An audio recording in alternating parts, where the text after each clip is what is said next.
How's everybody doing? Bad boy DJ Juan Jose, and we're here at Menavi podcast. And I got my homeboy right now. Introduce yourself, buddy. My name's Adan Cruz. So Adan? Yeah, That's your name? Adan. That's my new name. So why do I call you Adam? Where did that because that's my old name. It's his new name. My new name's Adan. You're reborn? Yeah, I was reborn. Yeah. Cristiano or Well, let me tell you a story.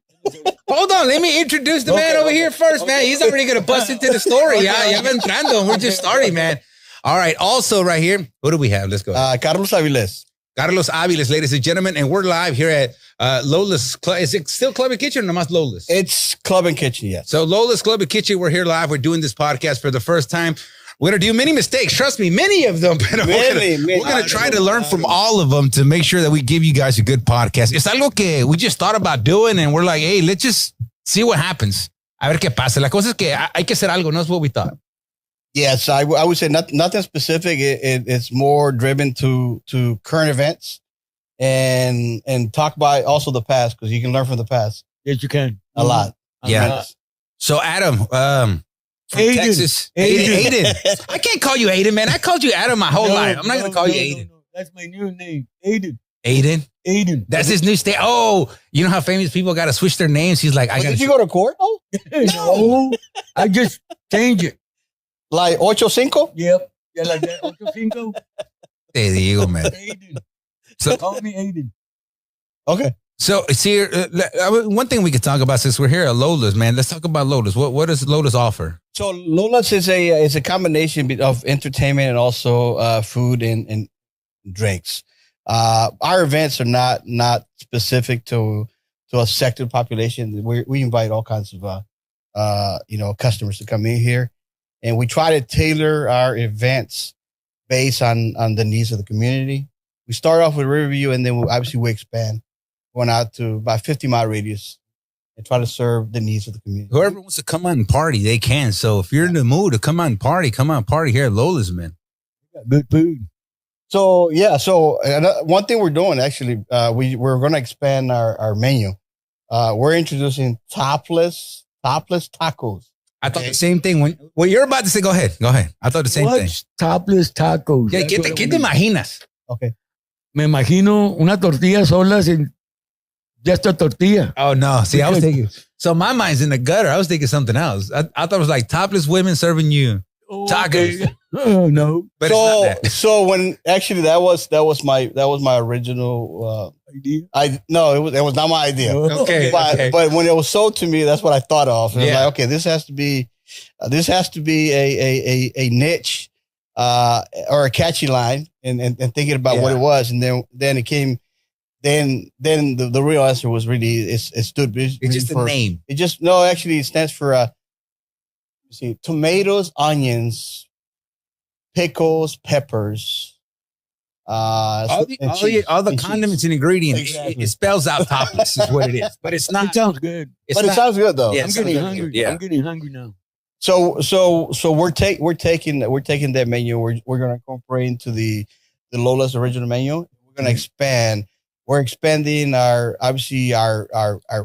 menu with what we're offering, but we're expanding also the days of the week. So we're actually going to 6 days a week, Tuesday through Sunday, so we can offer, a variety of food and also entertainment as well. So I'll tell you one thing is that we never came into Lola's thinking that we would establish like a restaurant. One is we didn't want to have a restaurant because that takes the workload, the dedication, and all that. You just really have to have either the experience or you have to have the devotion to just do that. We actually have other jobs than just Lola's. Lola's for us was supposed to be a hobby. It started as a hobby, and we had no intentions opening this place as a club. But once we started here, like a little party here and there, then it became like, okay, people are coming. Mm-hmm. So what is it that we can offer that we're different? Because we didn't want to we don't want to compete with nobody. We want to do our own thing here, and then if it works, great. If it doesn't work, great. Because at the end of the day, it's still a hobby for us. So this is more like us that we can relax after work, after our personal lives, and we can take this and have some And they got free range of the bar. That too. What made you want to do Tejano? Bring all Tejano bands. That's a good question. Okay, so we grew up as Tejano fans, and that's always been a passion to us. Are you from Texas? Or? I'm not from Texas. I lived in Texas. I have one daughter that was born in Texas. But I grew here in South Florida. I actually grew up in Immokalee. So Immokalee, if you ask anybody that was an artist in the 80s and 90s, they'll tell you that Immokalee was the mecca of Tejano music. Yeah. So anybody that came from they were an artist and they moved from Texas to Florida. That's where they went. And it was in Immokalee. Mm-hmm. Also the radio station, like the radio station back in the day was Radio Fiesta. And that was all Tejano. Yeah. And so that was another influence. And then the Celito Lindos were the clubs back then, owned by Beto Ayala. Beto Ayala. We worked with him for He's a pioneer. We worked with him. Yeah. So if you think about Tejano pioneers, Beto Ayala was a Tejano pioneer. He was because he facilitated, all the entertainment and all those artists that came through. So he had two of them, right? He had two of them. He had three. He had three. Okay, Yeah, three. One was in Terrytown. Yes. Back when yo lo conocí and I started working with him, he was down to the one. And then we worked on his radio station and he had the one, the Celito Lindo there in Chula. So you went to Celito Lindo. You never went to the one in Immokalee, right? No, I never. I never went. Me neither. Never went to the one in Immokalee. Never did? Mm-mm. Okay. I went to the one in Terrytown and the one in Huachula. Yeah, the one in Immokalee was much bigger. I never went to Immokalee. Yeah. So the one in Immokalee there was one that was downtown and that was huge. It was a big facility. That became like the health department. That's how big it was. Wow. Yeah, it became like the health department and they took that over. And then from there he moved over to just by the airport, Immokalee Airport across the street. And then that right there was a old skating ring. That's what it was. And in school, that was our field trip. The one in Huachula, that's what that looks like, an old skating ring. That's probably was. Yeah, for sure. That one eventually changed names. It went from Celito to the Bull Rider. Yeah. Rider. And that's the one in Terrytown. They made it into a sawmill. Yeah. Sawmill. And that was I'll be honest with you. So even Mexicans, like Mexicans born in Mexico, they were influenced because of that. They were influenced into the Tejano industry because, like, for instance, my dad. I'll give you an example. My dad used to listen to the old, what was his name? The accordion guy, the with a patch. Yeah, he had his CDs. Well, back then it was a CD. It was 8-track. 8-track. Yeah. 8-track. He had 8-tracks and he had Esteban Jordan. Yeah, I remember rummaging through my mom's stuff and my parents' stuff, finding the 8-tracks. I'm like, what is this? Yeah. That was sent away. So that right there, that's really where I think that's where I started my influence more. Tremendous. Yeah. And obviously when La Mafia and La Sombra came on board in the early 80s, man. Yeah, they took over, man. Yeah. The first two bands that I heard of Tejano music was La Mafia and Palominos. Those were the ones that did it for me. So Las Palominos the Palominos came on board in like more in the 90s. Yeah. La Movida. La Movida. La Movida. La Fiebre. La Fiebre is another group. Yeah, La Fiebre, yeah. But La Movida, back in the day, La Movida was, they were on top. Yeah. Little Trevino. Yeah. Oh, Little Joe. Little Joe. Yeah. Little Joe. Little Joe was the king of Tejano music. Yeah, as a matter of fact, my wife will tell you that Little Joe and even Trevino was Trevino's first name. Leo Trevino, yeah. He loved that music. Yeah. And you're a La Sombra fan. I am a La Sombra fan, yeah. I had, as a matter of fact, for one of my birthdays, she managed to like get all the recordings of La Sombra. Yeah. And I was in the service, by the way. I was in Korea. Yeah, I was in South Korea. So you had Koreans dancing to the Pepe Le Pew and all that stuff? Yeah. So I was in South Korea. I was in the service. And so she managed to get all the recordings and she mailed that to me. It probably took like 30 days. Like 30 days to get there, but yeah, they arrived, man. They actually arrived, and that was, I mean, that was to me, it was a big deal back then. I've seen La Sombra a couple of times. Yeah, I seen them here at Lola. That's the first time I ever seen them. Yeah, yeah. No, they came to Immokalee. They will come to Immokalee. So one thing about back then, the promotions back then, it was more like you see it on a stop sign. You see a flyer like in black and white. Black and white. Yeah. So like a black and white flyer, like on a stop sign. Talking about flyers. You know about those. You do it. See here, like for instance, like those small towns like Immokalee, they put it like in the entrance, like all the entrance points. They will put them, and then obviously the traffic lights and from a convenience store. As soon as you saw, you would tell 100 people. You see it, you call 100 people. Back then, you call them like right now. You're going. Let's go. Hey, You're gonna believe me, but I got like 200 flyers. Yeah, every time we go to a show, he'll arranca el flyer. And if we can, we'll get it signed, and there we go. When I seen him do it, I go, I'm going to start doing that, man. Yeah. I'm like, I've done a whole bunch of shows, played with a whole bunch of artists. Yeah. I got a whole bunch of them.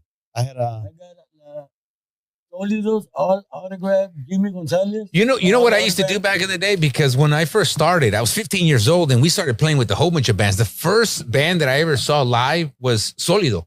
And back in the day, I didn't have a camera. So what I would do is I would shake their hand. I'm like, well, at least I can say I shook their hand. And I'm like, who's going to believe me that I shook his hand? You know? It was La Onda. Remember at Palladium? We didn't have a camera, so we had to go buy a camera.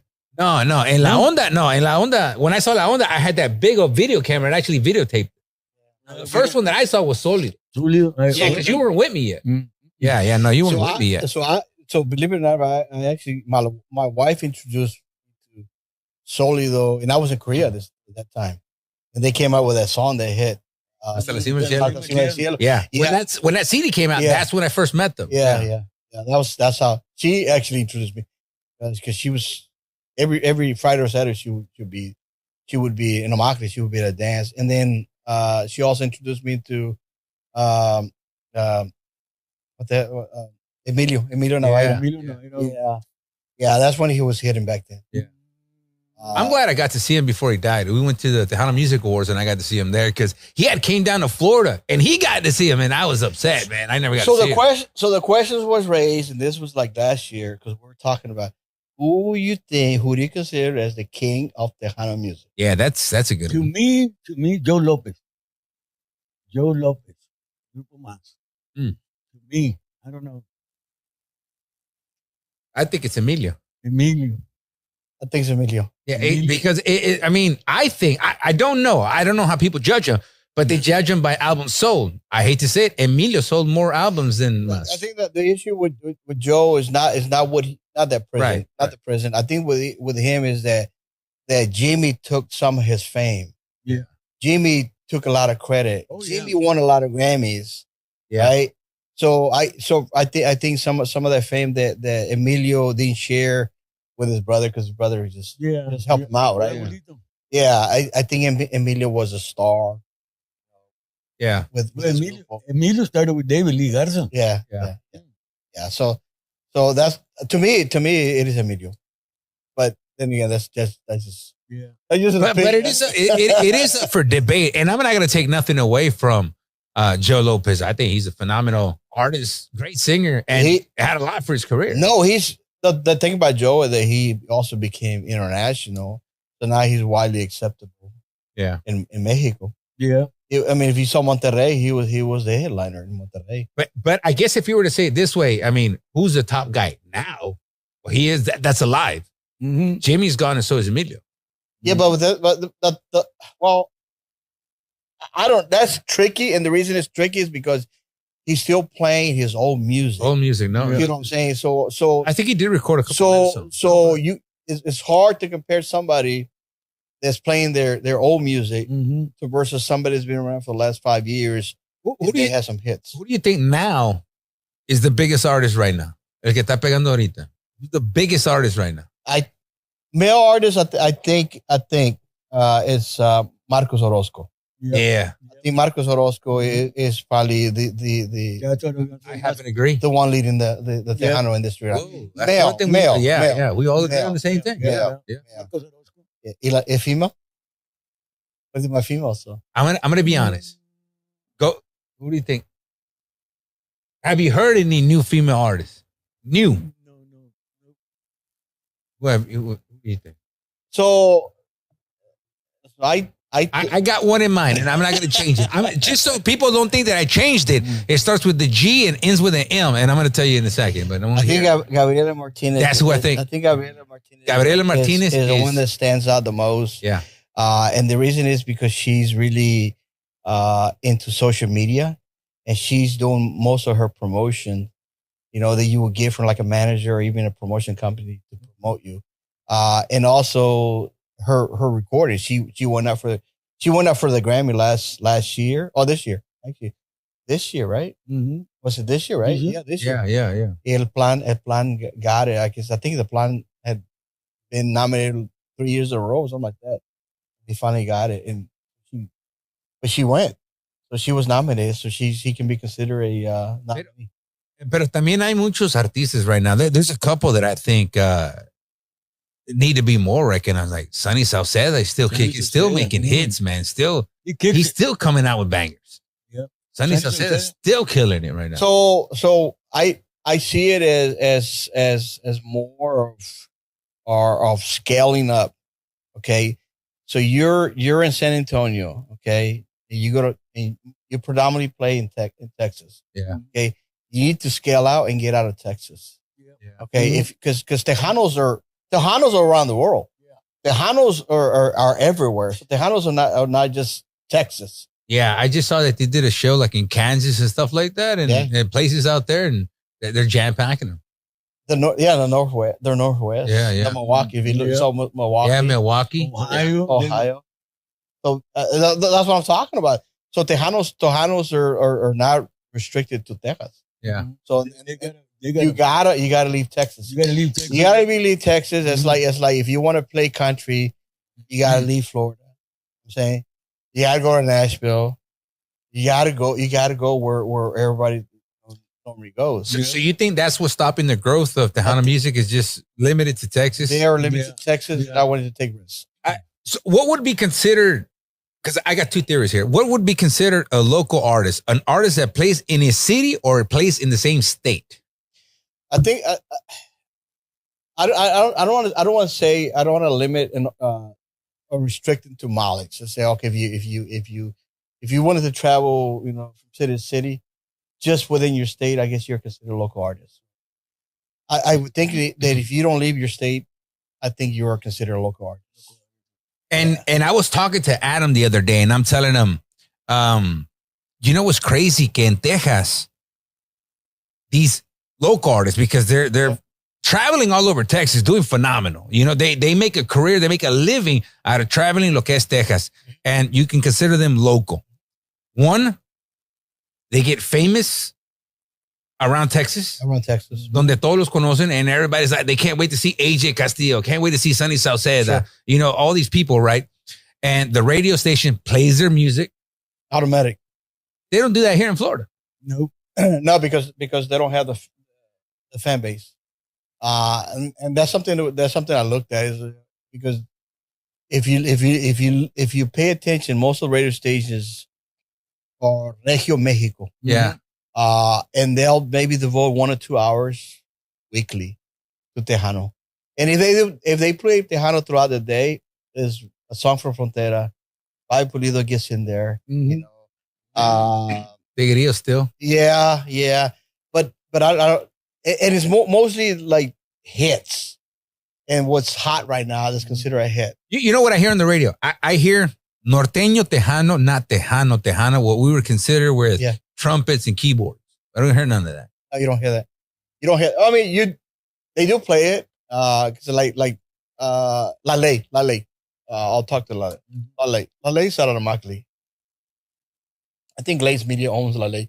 I heard they had a Tejano hour on a Saturday. Okay.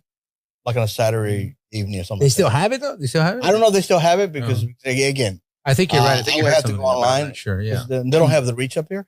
But I know when I travel down there, I used to if they see this, let us know. We want to listen to it. And how do we get it? But that is, I mean, that is an opportunity.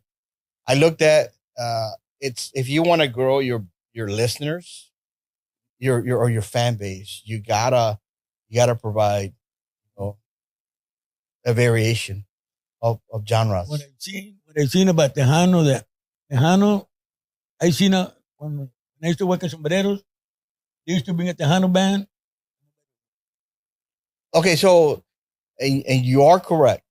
Okay, and we are witnesses to Lola's. Okay, yeah. And I base it on two things. One, if you look at the social media profiles of Tejanos, they don't have that many. They don't. Okay, when you look at those grupos you're talking about, they have millions of followers. Mm-hmm. Okay, they post on their profile that they're going to be at Sombreros on this day and time.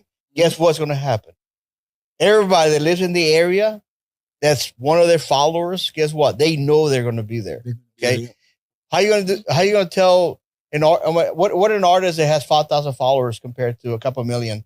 Yeah. What what influence that artist is going to have? And then you could say que los like norteños, they're international artists compared to Tejano artists that don't have a bigger reach outside of Texas. You know? Well, they do, just people don't go.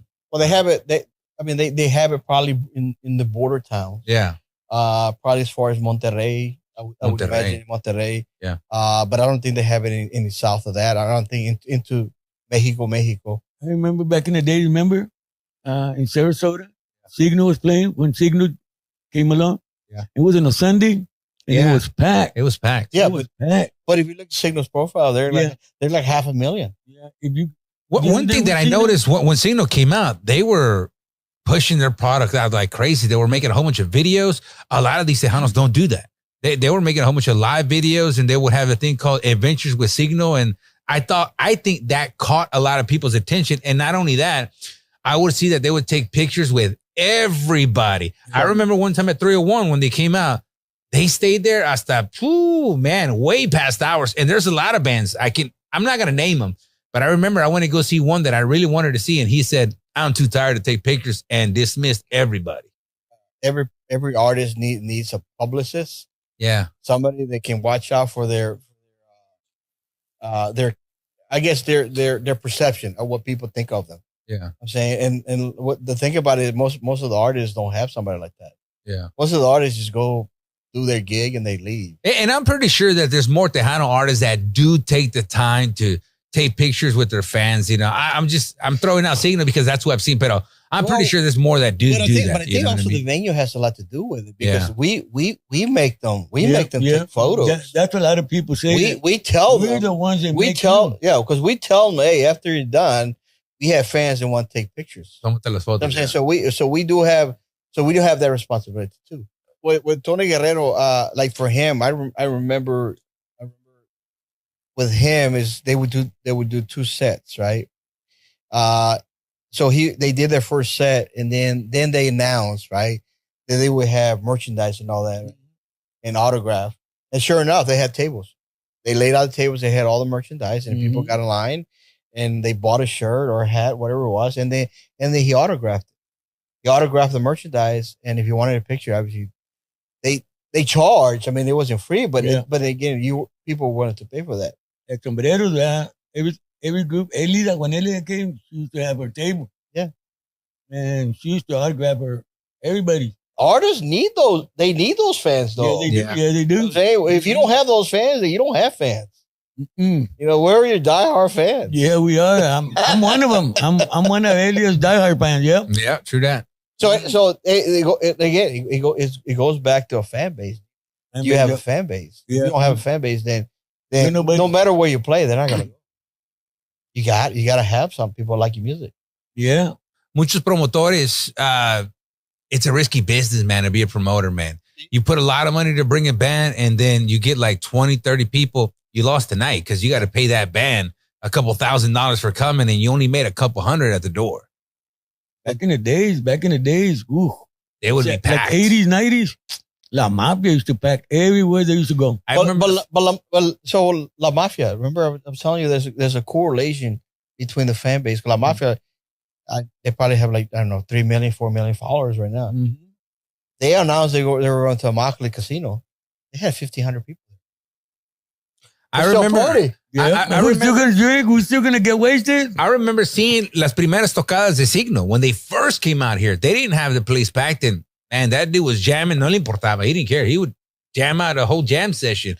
I remember one time when he first came out here, we were at another club and ya estábamos cerrando, pero the guys were still on stage and they were practicing playing. And then all of a sudden, Jesse Turner shows up. And I'm like, look at that. It's Jesse Turner from Signo. He just shows up. He goes, what are you guys doing? He gets el otro. And I'm like, just chilling here, man. And the band was still playing around with their equipment. Yeah. Boom, se pusieron a tocar unas cuantas canciones. They kept jamming. They kept jamming. And like nothing. Jesse Turner just jamming with everybody right here, Yeah, I mean, at the end of the day, it's an image thing. It's like, if you got the time, there's a space, everything's already set up for you. Why won't you play? Yeah. Yes, you want to be compensated, but there comes a point where you need to take one for the team. Mm-hmm. Yeah, you got to take one for the team. Yeah. I heard Joe Lopez had a bad reputation in Texas. They were going to play, but he never showed up.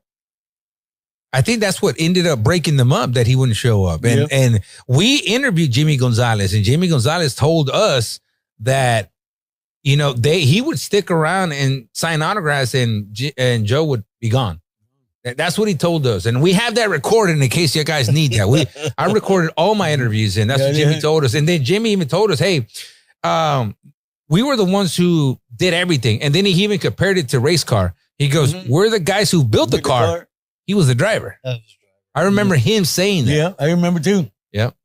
You say, Joe, llegaba, grab el mic. Grab the mic. Hey, so I'll ask you this. There's tributes to Jimmy. Yeah. Why is there no tributes to Joe? Because he's still alive. Oh, Joe, he's still alive. Well, why is there a tribute band to damn, he got me. He got me. Oh, stop. He got you. He got you. You're right. Hello, Cinco. No, you're right. No, think about that. Well, I would say this. The tributes to Mas, because there is a tribute to Mas. To Jimmy, they're singing Mas songs. Yeah. Because some of the songs that they sing, yes, Jimmy wrote them, but they had the voice of Joe Lopez singing it. So when we did a tribute here to Jimmy, the tribute that we did here was to Jimmy. Yeah, we didn't do it to Mas. Most of the music was Jimmy. So none from Mas. I can't remember. I can't. I don't want to. Because if you sing one song of Mas, you're doing Joe Lopez. I have to go back. I want to say I do have actually the playlist. I was like 6, 7 Coronas and I don't remember. Yeah, no, Cristina Salinas. Yeah, Cristina Salinas. She was singing. She was a backup singer for Jimmy. Oh yeah. She did the tribute, and I want to say all her music was Jimmy. Yeah. Jimmy's got some. Bro, the last 2 CDs que yo recuerdo. Yeah. When I was in Eagle Pass, and I lived in Eagle Pass for quite a bit, and when we would go to the clubs, el CD que tenía Me Gustas Hasta Morir, that one? Oh, yeah.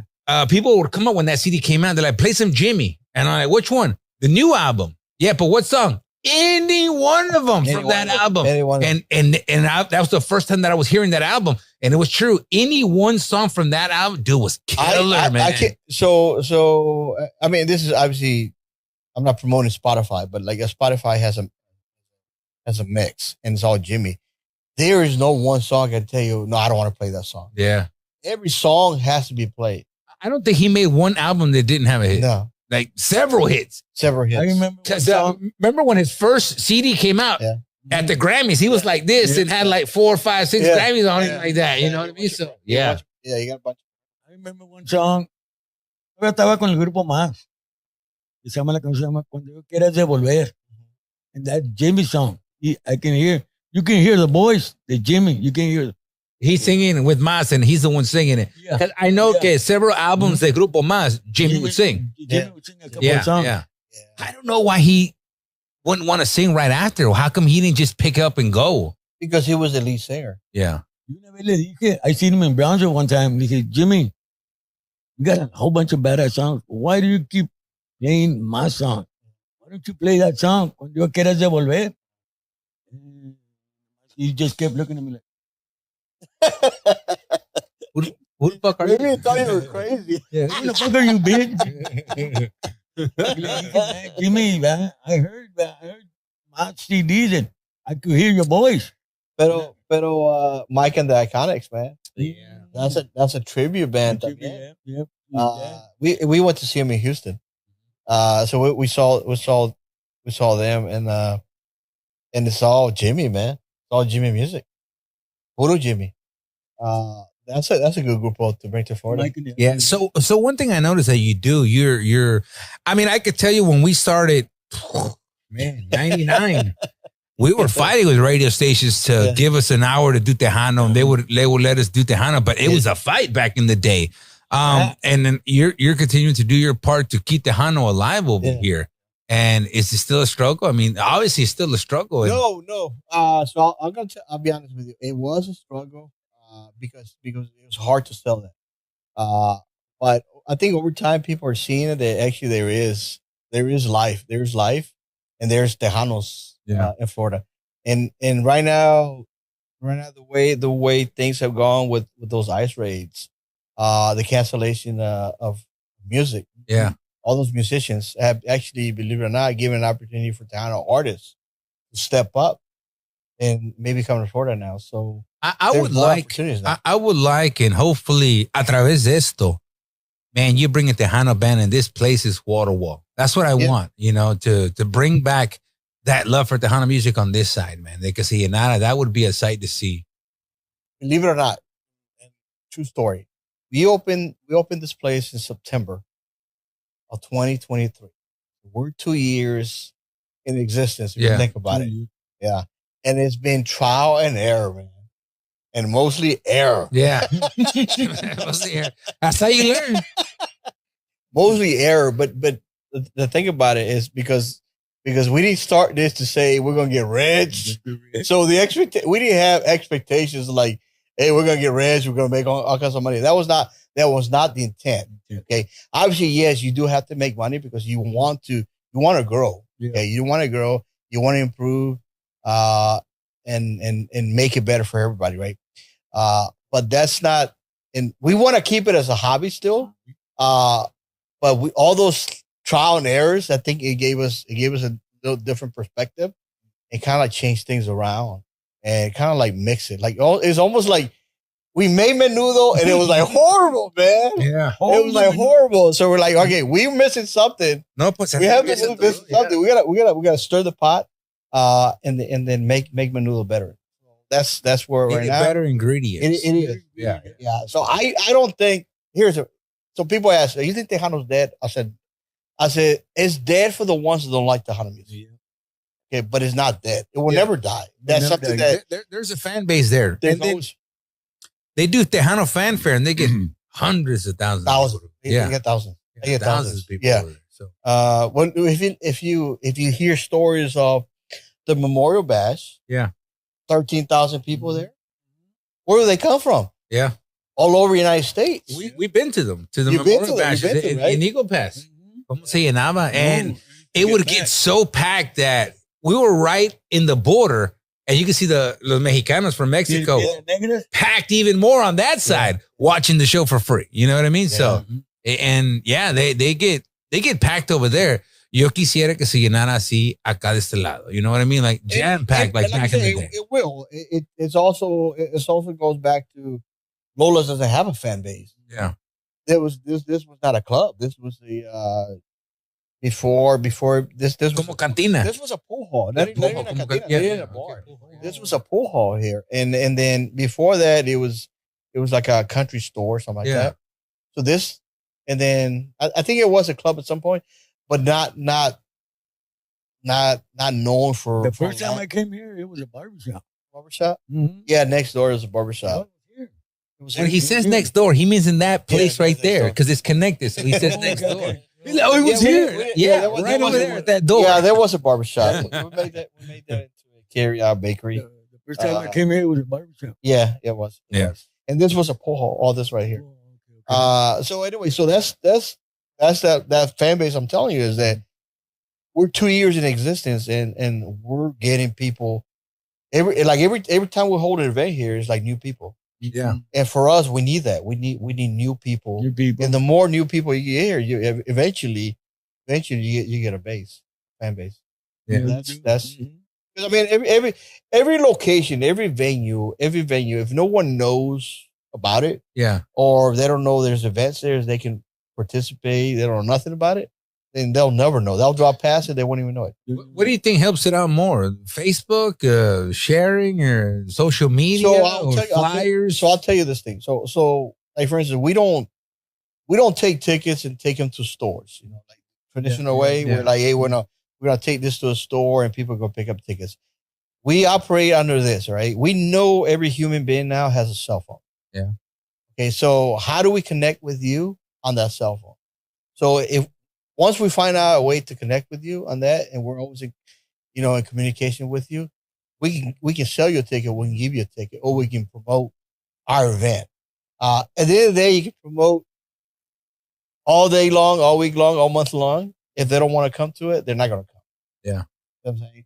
But at least you put it in front of their face. So that's I think that's the way to go. I think the old traditional that you take out flyers and you post them, all that. Would you get somebody to show up because they saw a flyer? Yes. How likely? Probably not that likely. We remember doing that. Yeah. Posting up. But you had no choice. Yeah, back in the day. Post up flyers everywhere. That was the way to communicate with people. Yeah. When no había Facebook, to get people to know. Because there wasn't Facebook though. No, it still wasn't Facebook. We were out. It was, everywhere, and we would get pulled over by cops. Hey, what are you guys doing out here in Las Doce? Because we would do it like at 12, 1, 2, 3 o'clock in the morning because no había mucha gente, and we didn't want to be bothering people and, asking them. So we just like, look, if we go around 12, 1, 2, 3 o'clock, no ain't nothing, business is closed. By the time they wake up in the morning, bang, we got all the flyers there, and then we'd attack it in the afternoon, like around lunchtime again. And then there's those community groups too. Yeah.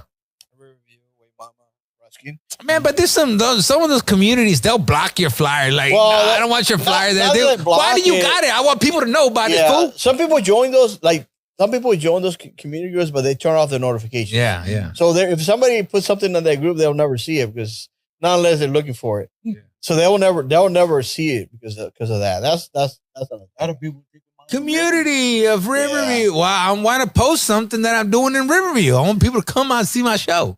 Yeah, but I guess at the end of the day, you still have that human factor where you still have to have people think that you're a good person, that you're a good business owner, that your location is respectable and is safe. And that's the thing, it's safe. You don't want to go somewhere where you know there's going to be a fight. Yeah, like right now, I don't think I've ever seen a fight here in Lola. No, we never. We had some. We have knock on wood. Hopefully, it never happened. we did have an altercation, but it was more. Yeah, but security took care of that. Yeah, but that's the kind of locations you want to go to. There's fights, shootings. That's yeah. You don't want to be in those locations. Yeah. So that's I've seen one shooting. I've seen one shooting. You seen it too? Oh God! Oh God! We seen it. What are you talking about? We seen it. Let me tell you this. Don't say the names because we know the people. We're not going to mention names. There's a shooting inside the club. This was a club in Bradenton. I can even tell you what club it was. It was Studio 21 in Bradenton on 14th Street. Yeah. A guy walks in the door. I seen the guy. I know the guy. He starts shooting up the place. All right, he shoots up the place. The cops come in and they leave us inside because we're picking up our equipment. I'm picking up all my stuff y todo esto. And then the cop stops and he's got his flashlight and he's looking for los tiros on the ground. And he sees a bullet shell. And they mark that as evidence. Yeah. And they don't want to move nothing till they take pictures and then they put little markers on. They put little markers on the ground and stuff like that. So we're standing right here y está el shell ahí y el cop se para ahí, flashes, and he's like, look, there's a cartridge. And then Adam says, oh yeah, there it is. And he kicks it. And I'm like, why would you kick it? He goes, yeah. Boom, kicks it. Everybody out. He kicked us all out. Took my camera, took out the memory card and everything. We had a memory card. Pero the bullet's there. He walks up, kicks it. Why would you kick it? Anybody get hurt? Till today, like, why would you kick it? Did anybody get hurt?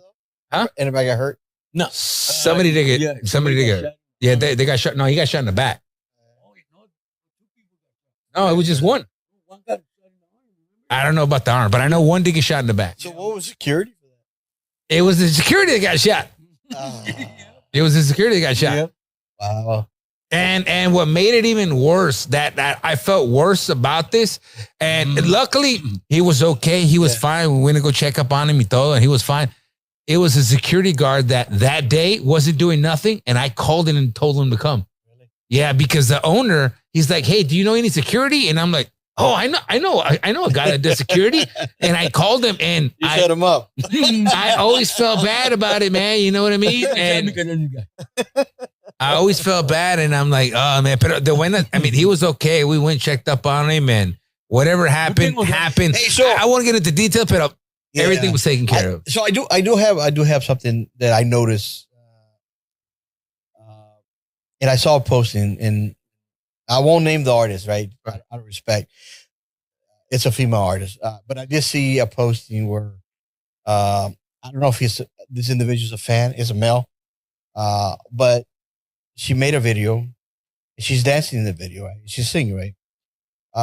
And the artist was like, well, that's not good music. That's not the old Tejano music. The artist says that. No, the fan. Oh, fan. A follower. Fan, right? Anyways, it was the posting that fan wrote was really inappropriate. It's more personal attack. You're not gonna make it because you're not singing. I know exactly what you're talking about. You're not singing the old Tejano music, which opens the door, right, for what is old Tejano versus new Tejano music. Do you know what that is? Do you know if there's a difference? I'm gonna be honest. To me, they're used to those, like, let's say to the song Yeah from Emilio. Every station plays it. Y no quieren salir de allí. You know what I mean? So when a new artist comes out, they're like, doesn't sound like this person, doesn't sound like that person. That was a hit, and that's what I know, and that's it right there. Right. But I think it has to, to me, Tejano has to evolve. I've done interviews, and I've asked a lot of Tejano artists, do you think Tejano has to evolve? And I'm going to be honest, it's like 50-50. But even the ones that say, no, it's good how it is, I'm like, it's impossible. They have to evolve. You have to evolve. They have to evolve. And even the person who he was talking about, I interviewed her. And I'm like, I just want you to know, man, like, I think your music is awesome. Yeah. And I'll tell you this, and it's true what I told her that day, that I know exactly what you're talking about. Esa persona, I was listening to a radio that I'm on. I do this radio station, and I had it on listening to my show. And then I'm like, who's that singing right there? I need to add that to my, because I do the live mix show. And I'm like, I need to add that. So I go and I look at it, and it was that artist. And that's how I met her. And I'm like, wow, that person is good. Yeah. And then I seen her live, and I'm like, dude, esa la avienta to go do a live show. She moves, she does stuff. Like, I like the way that she goes. So, pero hay unos que está impuesto de, that's what they know. That's how it's going to be. I heard a song, and I'll put it this way. I heard a song by an artist, and they were promoting, man, most anticipated song. We're going to redo this one song from back in the day. You know what I mean? And I'm like, oh, I want to hear this. I want to hear it. And when I heard it, it sounded the same as the old song. I'm like, dude, you didn't add a new bass, no remastering or something. It sounded the same as the old song. I mean, you should have left it like that. Like, what's wrong with it? Now, there is a lot of music that comes to the internet, because before the internet, there's a lot of music that was recorded, and some of that music they make it to the digital platform. Yeah, there's some. So those are those exceptions that if they remix those, you know what I'm saying, re-record those were hits back then. They're hits now. They will be hits. There's some that I think they need proper mastering. You know what I mean? I always heard, and I was always under the impression when you record your own song, you can't master and mix your own song because you're never going to be happy. You're always going to be moving. And then once no sabes, what you think sounds good to a lot of people sound like garbage. Yeah, because I've heard a lot of songs that to me is like, this person should have never recorded this. Like Peso Pluma has a song, that song that made him famous. To me, I don't like that song, but there's millions of, he probably has 1 billion by now. Yeah. 1 billion streams now. Mm-hmm. Saying so there's taste. So the taste is different for everybody. Yeah. So that goes back to that question. Like, do you have to, let's think, do you have to record or do you have to do the same music that it was doing in the 80s and 90s, the old Tejano? Do you have to record that style of music be popular now? No. And if you don't record that style, right? Does that make you non-Tejano? No, man. I'm gonna say what was, and it ain't no more. You know what I mean? And I think a famous song like Por Decir El Desgusto. How many bands have done that? The same exact way that Eddie Gonzalez did it. A lot. Billions. I'm like, dude, sing another song. Do another song. A lot. You know what I mean? Like, come on with another one. You know what I mean? Tragos de amargo licor. But you know what I think it is? There's a lot of artists to me that are super underrated, que son nuevos. And man, I can imagine them working hard, writing a song, then record it, spending thousands of dollars, and do get it mastered and do get it EQ'd y todo to sound perfect, crisp. Nobody pays attention to that song. And it's sad. So I can tell you one right now. This guy is, to me, super underrated, and he's killing it right to me. Who's that? Lupe Sainz. Oh, yeah. Yeah. I think Lupe Sainz is killing it right now. Yeah. Hit after hit after hit. And I'm like, I think this guy is super underrated. He should be all over every single radio station, and he's not. He needs to leave Texas. Yeah. Yeah, he does, man. Yeah. He does. He needs to come to Florida. He needs to go to Texas. And hey, so that's the thing that they don't do. They don't come to Florida or they don't come to other states because they want to get paid. Yeah, they need to do like a promotional studio. But you know what? Another thing that I was surprised, you hear Freddie Records artists everywhere. Hey, they're in every station. Yeah. Sale un artista de Freddie, local, otro artista de Freddie, you know what I mean? And I'm like, how does maybe he's doing payola or something. No, man. Mark goes to every single radio station because I ran 4 radio stations in Texas. And drops this. He came to the first one. When I went to the other one, he showed up at the next one. Yeah. When I went to the other one, he was at and I'm like, dude, do you go to all the stations? And he's like, this is how we keep it alive, man. I go everywhere. Yeah. And how many Tejano artists do that? They don't have a distribution company. Why don't they go get in the car, do it estilo Loretta Lynn? So that's, believe it or not, that's a skill though. You know what I'm saying? If you release a brand new song, I think there's some artists they're intimidated too by those radio stations. If I really wanted to do something, I really think they are. If I really wanted to do something, I would get in my car, drive to every single radio station, and be like, "Hey, here's my." Matter of fact, aquí in Florida, when I released Loco, that happened to be in the top 20 for 15 weeks straight. Anyways, when I released Loco, they played it here. But that's because I went to Tampa, I went to Bartow, I went to Immokalee, I went to all these stations, I went to all of them, and I asked them to play my song. And they're like, yeah, we'll do it, we'll play it. You know, luckily I was known in all these radio stations, and I knew everybody and they were playing my song for weeks and weeks. And then Texas had a faucet because everybody knows me over there. I ran 4 stations, so they were like, yeah, we'll play your song. Heck yeah. So they were playing my song. That's again, that's a skill. You know? That's a skill, and not all artists have that skill. They need to go to every platform. That's why podcast. That's what some rely on. Like you say, Fred Records. If they sign with Fred Records, you know Fred Records is gonna push their music. Yeah, he man. And when I seen him show it to every station, I'm like, wow, that's crazy. And then he sends me emails every day. Hey man, check this song out, man. Let me know what you think. But there's already services, or there's already providers of that distribute music. Nah, I don't know, man. There is. I know a handful. My email is full of Freddie artists and Lupe Sign artists now. Right, but I'm saying, but nobody else. I don't get Conjunto Cast. I don't get no Marky Lee. I don't want to promote them right now, but I know at least 5 individuals that if you send them your music, they will send it to all the radio stations. I know all the DJs they have on their distribution list.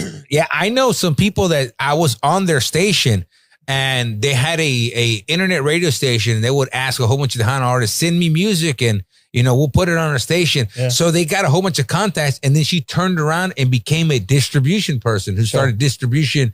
That's an opportunity. That's a business right there. Yeah. In itself. And you got to do that. I mean, and here's the one thing is that if you don't know, someone knows. Yeah. You know what I'm saying, if you come in contact with somebody that you don't need them at some point, they become your friend. So those artists, they should have a distribution company or distribution person.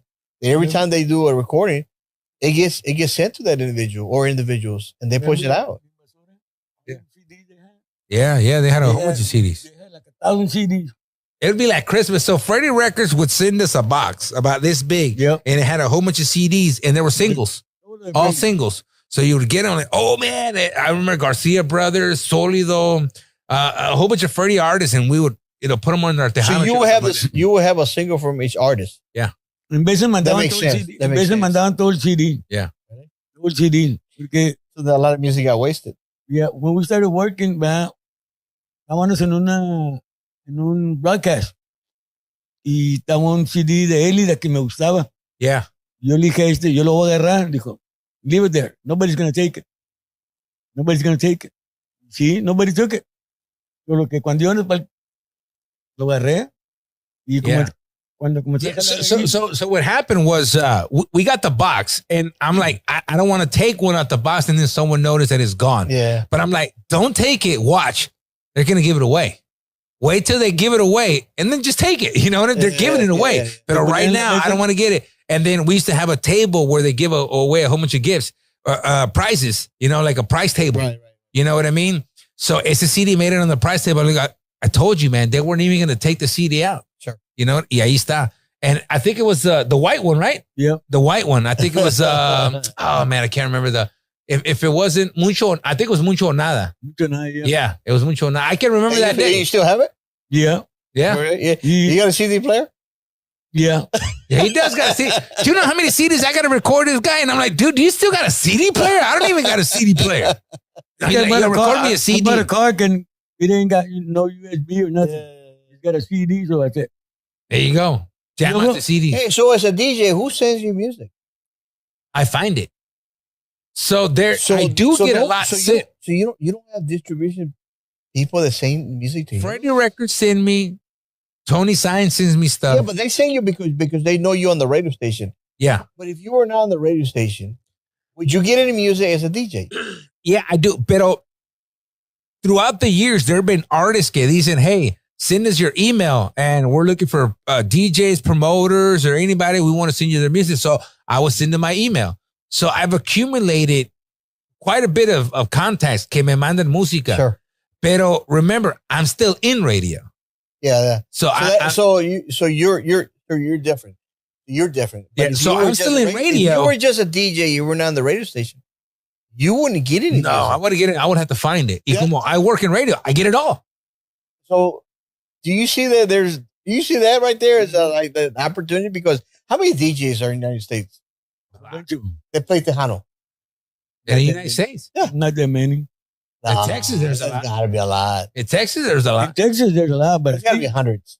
Here in Florida, there's quite a few. Yeah. In Texas, there's gotta be hundreds. Yeah, Texas, of course. There's thousands in Texas. And all those individuals play at clubs or private events. Yeah. So who's your link to Tejano fans? It's DJs. Yeah. DJ. Yeah. Because Not all those people that go they on those private events come to Aviles. You know what I think every Tejano artist should do for the club? They need to make a cumbia movidita like Tigrillos, like Control, something in that style, like Selena type style. Yeah. Style. Fito Olivares type style. Yes. At least one on their album so the club can play it. You got to play one for Gente Romantica, one for the Tejano fans that want the Tejano style, one commercial for the radio, and then one for the club for the DJs. How many times do I play Bravillos? How many times do I play Control? Those are my go-to because I know that's going to start the club. So what song you need to play to wake up people? Yeah. Bobby Pulido. Okay. Bobby Pulido has a whole bunch of hits. Yeah. But if you play, ¿cómo se llama la canción esa? Jesus, it was on it. Like, Desvelado? No. Ojalá te animas. Ojalá te animas. If you play that song, it's going to start at the club. Yeah. You know, you play that song, it's going to start at the club. So he's got a club song. Right. I think more artists need to come up with club songs. I think you are correct. I think it's like because you're right. The connection to Tejano music is the DJ. Is the DJ. Make a song for me so I can play at the club. I mean, how many privates are every weekend? Lots. Lots. Yeah. And out of those privates, if you think about it, out of those privates, mostly are family. Yeah. Young kids too. So how do you spread the Tejano music? That's like one of the best ways to do it. The DJ's doing it. What I've seen about DJs right now, they only play one song. They're La Fiebre. A lot of them are stuck with the same songs. Same song. And I'm going to be honest. I'm going to tell you this. I know what he's saying. What he's going to say. Go ahead. Finish your thought. I'm going to tell you. The one with the accordion. Yo les digo, there's a new Intocable song. There's a new Solio song. Ram Herrera's got a bad jam. Hasta ahorita, And nobody's playing them. nobody's playing. Because I don't know it. No. They do know it, but they don't want to play. Okay, so let me ask you this question. By the way, Remerera Puede Ser is the jam. Jamming Hey. up. Yeah. How do you know there's a new song? Because I heard it. No, but how did you hear it? I heard it on the radio. Oh, What radio? What radio? What Oh, radio is that? no. I'm like, this fool told me. This fool, So he had to tell you. Yeah. He played it for me. Other DJs here probably don't know that. So that's the thing. But how do DJs know there's new music? I think they gotta know. No. The ones that are proactive, the ones that take the initiative to like, hey, let me change my mix. Yeah. Let me find out what new music's out there. Yes, you are correct. But how many of those DJs actually do that? Yeah, I think you're absolutely right. I think what you're trying to say, because do the artists themselves push out the music, or is it being distributed enough so everybody can hear it? And again, I think I get it because I work at the radio. Had I not been there at the radio, hubiera batallado más para encontrarlos. Right. That's why I tell them, y'all are followers. And Y'all then, follow- and then y'all one follow- thing that he says, I could tell you this, like I played at your club a whole bunch of times. Yeah. And it's Tejano night. A mí a veces me da miedo to go full Tejano. That's actually best. That's actually the best. The best, yeah. But there's places I played in Lakeland where I'm afraid to go full Tejano because they will not jam it. I can play a Marco Orozco, nobody will dance. The minute I play Solido, they're dancing.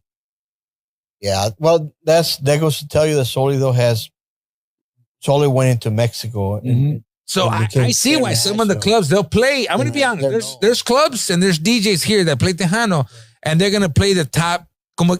Top 10, yeah. Negami, Sólido, Duelo, Sure. Intocable. To go to straight up trompetas and all that stuff for conjunto, I don't think so. They'll play like David Olivares. Yeah, David Olivares, yeah.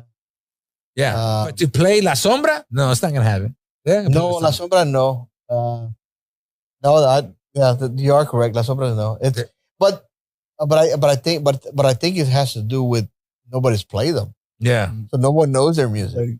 Yeah, the new people don't know who they are. Yeah. I've been to a whole bunch of clubs, and I never seen Little Joe. You ever seen played- Little Joe? See, I would be somebody played afraid to play Little Joe. I would be afraid to play Little Joe. I would be afraid to play Roberto Pulido. You played Roberto Polido? No. Roberto Polido has a couple good. Yeah, He does. Yeah, He he has does. Tres amigos, borrachera. La flecha envenenada. Flecha envenenada, yeah. That's a badass But jam. would it work in the club? Hey, you just say Flecha Envenenada, right? Mm-hmm. Because that goes back to like De Parranda. Okay. They're all covers. Yeah. They're all Pegaso songs. They're all Fito Olivares songs. Yeah. Okay.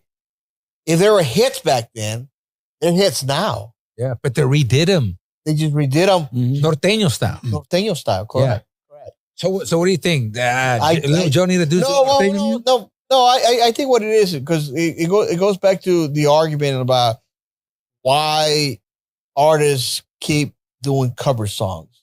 Right. I'm saying, why is it they can't be an original? That's because it hits. Yeah. Yeah. No, you're exactly right. Because that's the business. They do the hits. Yeah. You know it's going to be a hit. You know it's going to be a hit with the ones that know the song. And it might be a hit with the younger population too as well. Little Joy, Los Palominos, Las Nubes. Yeah, Las Nubes. There we did it. It was crazy. Los Palominos is la banda del carro rojo, ¿no? Yeah. La banda del carro rojo. Yeah.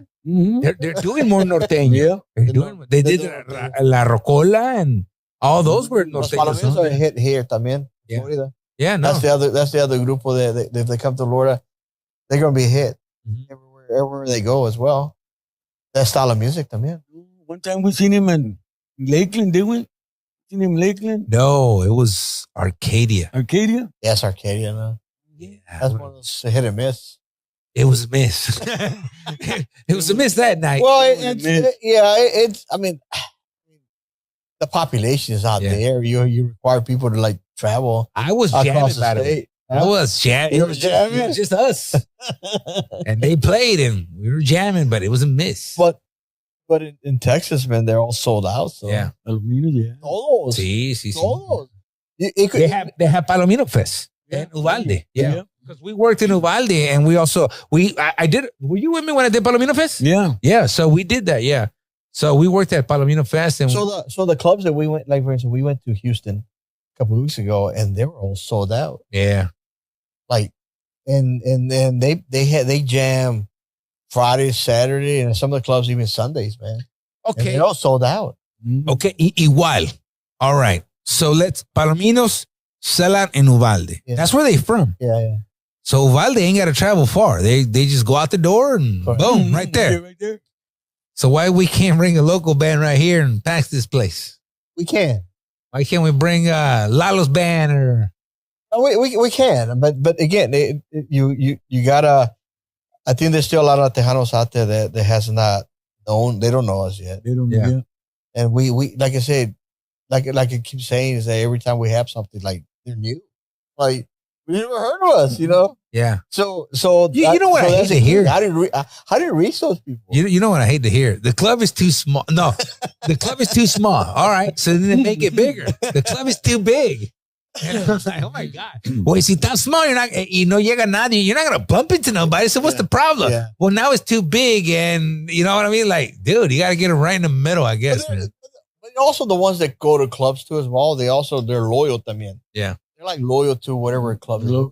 Sí. So not unless say something happens when they like, you know, I'm not going to come to this anymore. We might have to end the show because I'm running out of beer. A lot of people. He just opened one. I don't have one no more. You don't have it? I'm good. A lot of people were dedicated to sombreros. Yeah. I told this guy, hey, you can open a club anywhere, dejar entrar gratis a toda la gente, dejar tomar toda la noche gratis, and they're not going to show up. So you know what? We actually, when they announced they were closing and they announced they're going to have their final, and they did another one after that, right? Yeah. When they did that, we out of respect because we had people that come here and they were somebody calling you? Is that what it is? You left your phone on? Yeah. We're doing a live show. You want to leave your phone? Good thing you're not in court. Do you want to answer it? He's still looking at it. Págale, güey. Should I answer it? ¿Para qué estás hablando de mí? Hit the button. Why are you talking about me? No, anyway, so there was people here. There was people that would come here on a Saturday night. Yeah. And we're like, you know what? We're going to close it. We're going to close Lola's. Did you go? No, we went somewhere else. Oh, I thought you said you were going to be there. We ended up doing something else. I can't remember. We left town. We were not here. Oh, okay. But we closed it. So that became an opportunity for us to also. Because they allowed me, and I was privileged enough, and I was happy. They allowed me to play the both nights. That was a big deal. Yeah. That was a big deal. I played the both. The both two last. So we closed. We closed for the night because we kind of thought that out of respect, and then some of the people that will come here, they would go there. So like, out of respect them, and that's gonna be there last night. We'll take off. We'll close for the night. And yeah, people went over there. Yeah. People that would stop going over there end up going over there for the final show. Yeah, they packed it. Yeah, they packed it. Yeah, it was packed. But they were known for that, though. Yeah, they were known to pack it on every Saturday night. Yeah, it was the only popping place. Man, I used to see the big old line. Huh? I used to see the big old line from one side to the other. Pero por qué? It was the only place in It town. was the only place. No. Everybody kept telling me that it was close. It was close by. They don't want to go over there because it's far. Yeah. They don't want to go to Sarasota because it's far. One thing I could tell you, they had Ellington right next door, which I used to live in Ellington, and you got those huge apartment complexes. Yeah. So the complexes wasn't that far. So you had that, plus you got a whole Palmetto Trace. So you had Palmetto Trace, muchos apartment complexes que estaban ahí cerquitas that, again, wasn't that far for them.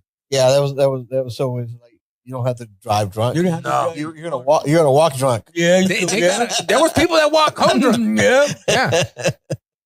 But I remember walking home drunk too. Yeah, but those are those clubs that they've been around for a while. Yeah, and they hit. Yeah. That club was there. How many years? Years. It was here for years. A long time. 20-something years. Yeah. But so yeah, it's a challenge. I mean, it's a challenge, and you just have to be persistent. Yeah, you got to be persistent. If you want to do something, you got to be persistent. If you quit, that's a guarantee you're a failure. Yeah.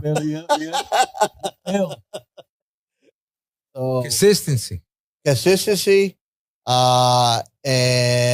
you learn. You gotta learn. One thing I like about this was back in the day, man. We could tell you stories. We should write a book, man, of all the stuff. I could write a book about this food right Oh man, I can tell you. It'll be a bestseller, number one. It'll go all the way to number one. New York Times. I can tell you that Latinos back in the day in Lakeley, they had I was telling him the other day, they had a local band every Saturday, and they would pack it out. Sin falla, every single Saturday, a local band, on Saturday, and they would pack it out. Back in the day. Well, I mean, that's like that, but they were established though, right? Yeah. I tell this guy because there were that many. Ahorita, man, in every corner there's a club in every corner. Yeah. If you go to Ybor City, right? And back in the day. Yeah, there wasn't that many. They didn't know where to go. Yeah. People want to go to Latinos. I heard people come from all over the place. So what's Latinos now? It's OK Corral. OK Corral. Yeah. OKC, yeah. So Noah was what was Noah before? No, Noah is somewhere else. That one used to be the first OK Corral. That was OK Corral. The first one. Mm-hmm. So OK Corral moved from where Noah is at to where Latinos was. Where Latinos was. Yeah. So do you think their base from where they're at Noah to where Latinos, you think their base moved over there? Yeah. Well, but it's the club. I can't tell you the behind the scenes issues of what happened over there, right. But I know that they switched genres and then pues la gente se fue para acá. And I don't know why they left from there to over there, pero cuando tienes un following, and también it has to do with a lot of things, promoting, DJing, the DJ that was there, and the loyal following que ya sabe que el party se iba a mover. So they moved it over there. But again, I don't know the ins and outs of that. It has to be. It has to be a routine on a Saturday night or a Friday night. It has to be a routine for people, and you gotta grow that group. Yeah, that group where it's become a routine. That's a challenge to grow that group. Sombreros. Every Saturday it was packed. It was a routine. It was packed. But all those people, it's like going to church. Yeah. It's like going to church. That is like their members. They're there, man. You're not gonna pry them from there. No. Not unless they get trespassed by security. Yeah. Look, By the way, a security guard that bars people from going to the club, are you insane? What are you doing? Like, I believe it or not, when I first started the DJing at the club that I'm at now, they're like, hey, we're going to bar this person. I go, are you insane?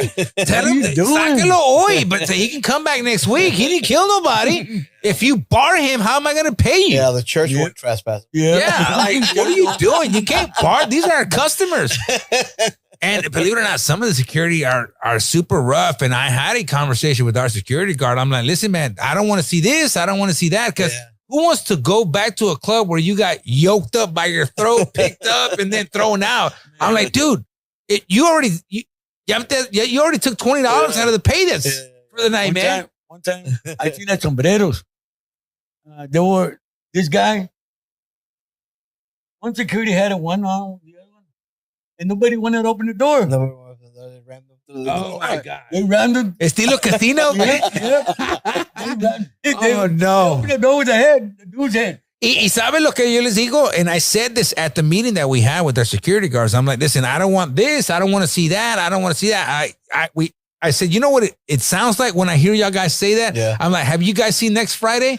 Where the guy's kicking out there, get out of here, hood rats. And then after he kicked them all out, Kobe. So after we kick them out, we're telling them, see you guys next week. Oh, wow. No, man, give them time to leave, man. If they don't come back, these are the people that are feeding you. If they don't come back, how am I going to pay you? And if they have a bad experience, I would never come back to a place that somebody put their hands on me and took me out. Yeah. I would never come back. Yeah, they kick him out because he was drunk. All right, well, that's everybody. They Yoke them out.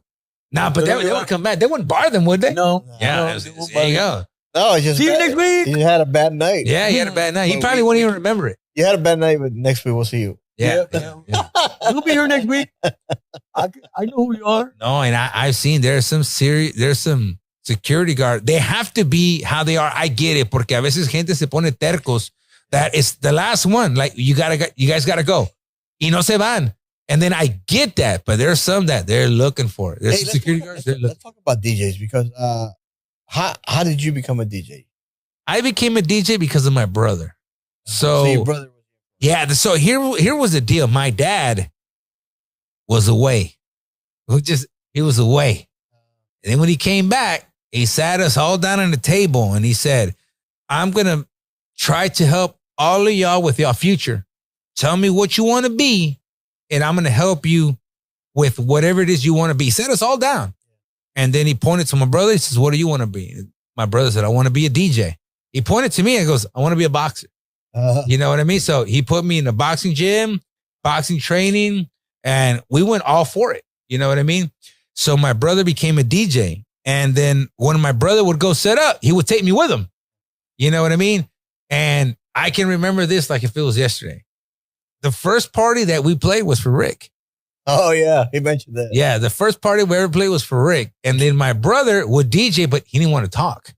I'm like, I don't want to talk. So Rick, like everybody in every party, Rick Vino, he goes, hey, I need you guys to announce this and this and this. And I looked at my brother. I go, hey, it's your deal, man.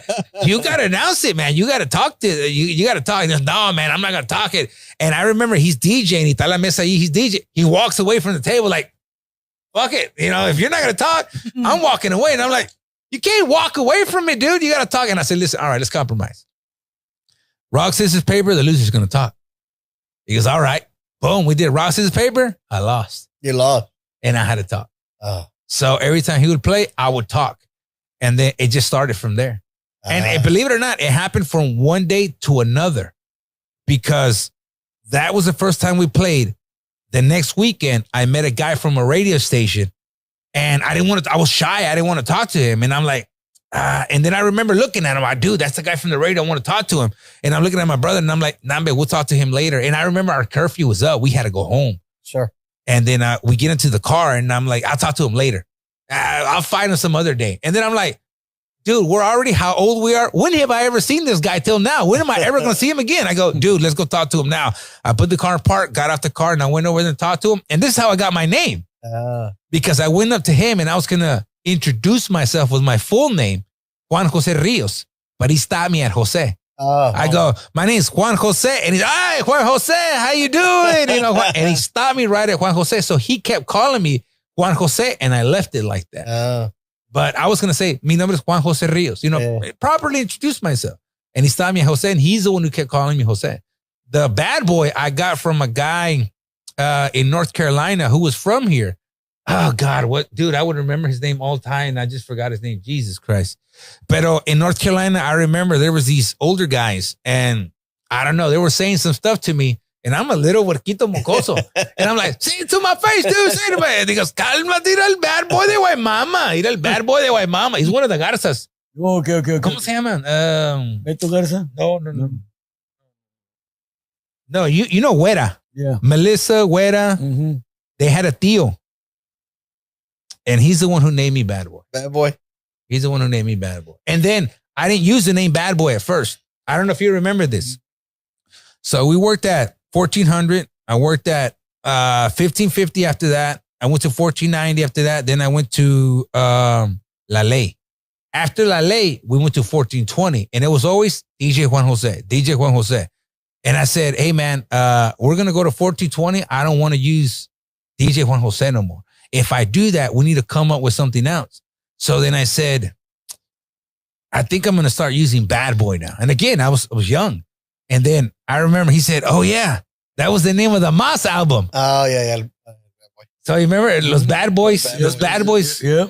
And then so I'm like, I think that's what I'm going to start using from now on. And that's when we started using that name. Pero that's how I started DJing. It was become my brother. But he stopped DJing. He started. So right now, why is it that some DJs don't talk?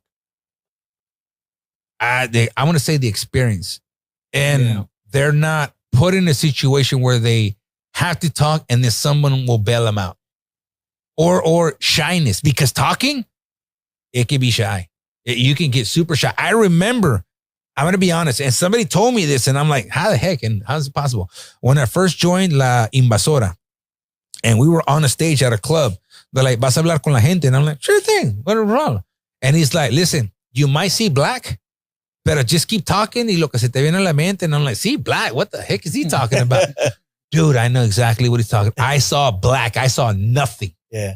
And then I just, honestly, maybe I was wearing sunglasses or something that night or whatever. I would close my eyes in the beginning because I didn't want to see nobody looking at me. Or I would look through people. Yeah, like I'm looking at you, but I'm really looking behind you. Yeah. So I wouldn't see your face. Because once I locked eyes with somebody, I would lose it. But yeah, the first time I got on top of a stage, I blacked out. So to me, when I was young, if I knew the content, if I knew what I was going to talk about, that's how I got my confidence. Yeah. So I can talk to.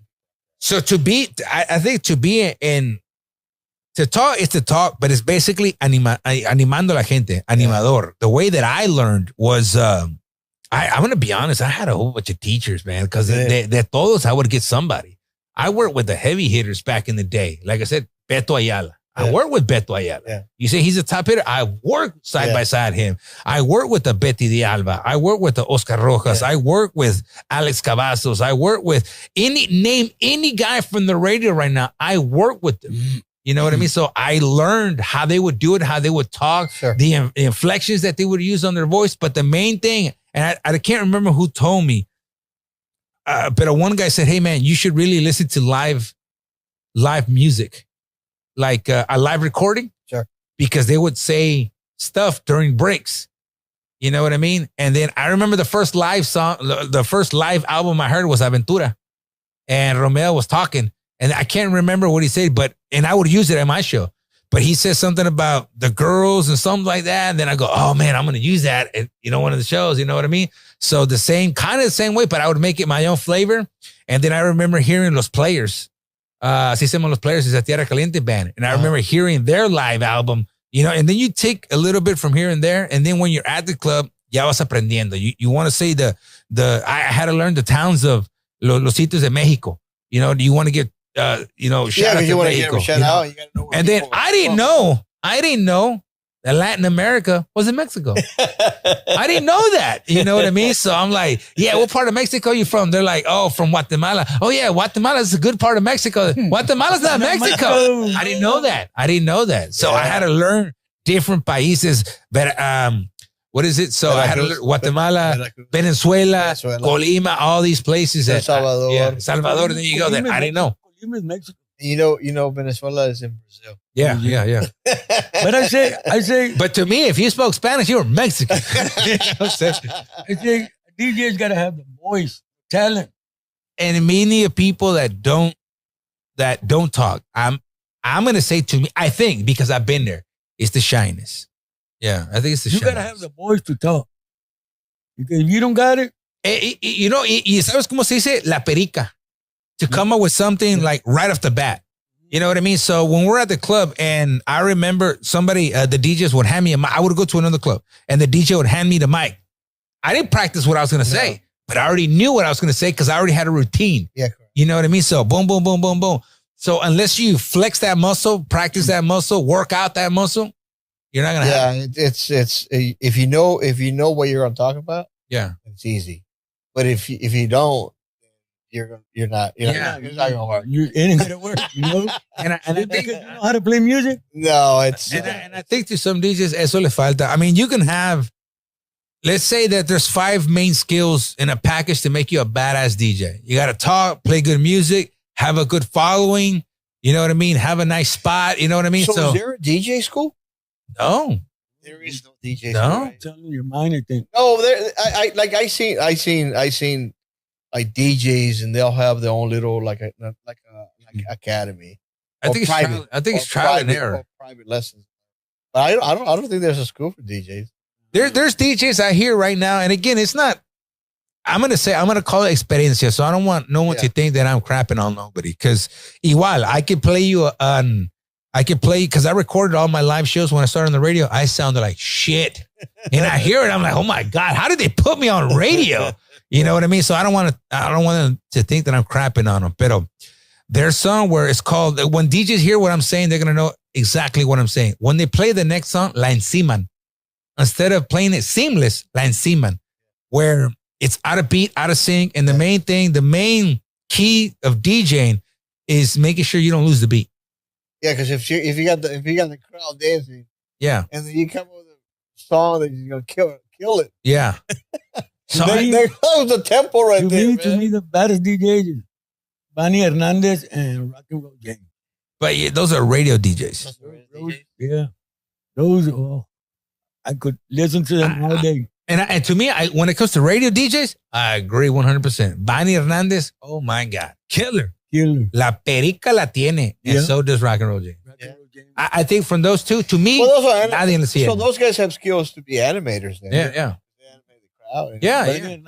She's a killer. Yeah, and then, matter of fact, when I was in Brownsville, I met Bonnie Hernandez. I even took a picture with her, and I remember hearing her live on the radio as she was live from the club. Y como te digo, you take a little bit from everything, and I remember all the things she was saying, and I'm like, man, when I get my place, I'm gonna use some of the same things she's using. I like the way that she made it so animated, bien animado, and where back in the day, before there was live streaming, we would do it live on the radio. Yeah. And you don't know how many people are there. Yeah. And I remember being at home listening to the radio. I'm like, man, they're killing it. Let's go. And when I went, wasn't even packed, but man, she made it sound good. Yeah. You know what I mean? Mando's on the restroom. Let's go, Rock. He used to animar a la gente. Little jokes, pero animaba a la gente. Yeah. Yeah, but no te aburría de not to listen to her. I think love listen to her. A mí, yo si lo oyera todo el día y toda la noche. Yeah, no, she was good. I'll be a happy camper. Yeah, so those are the top two to me. Radio DJs. Yeah, to me, yes. There's nobody else better than no. Rock has a podcast. Yeah. Rock, well deserved too, because Mando San Roman. Yeah. He's a good DJ too. Rock number 1, Bonnie 2, Mando 3. To me. I don't think after that, nobody. Really? Mm. Wow. I'm going to be honest. I hear que Piolín. Nah. Piolin's not a DJ. He's a talk show host. But again, talk show, because that's what these are. They're not DJs either. They're radio people. And then Piolin's more like a comedian. He annoys me. He's annoying me too. He annoys me.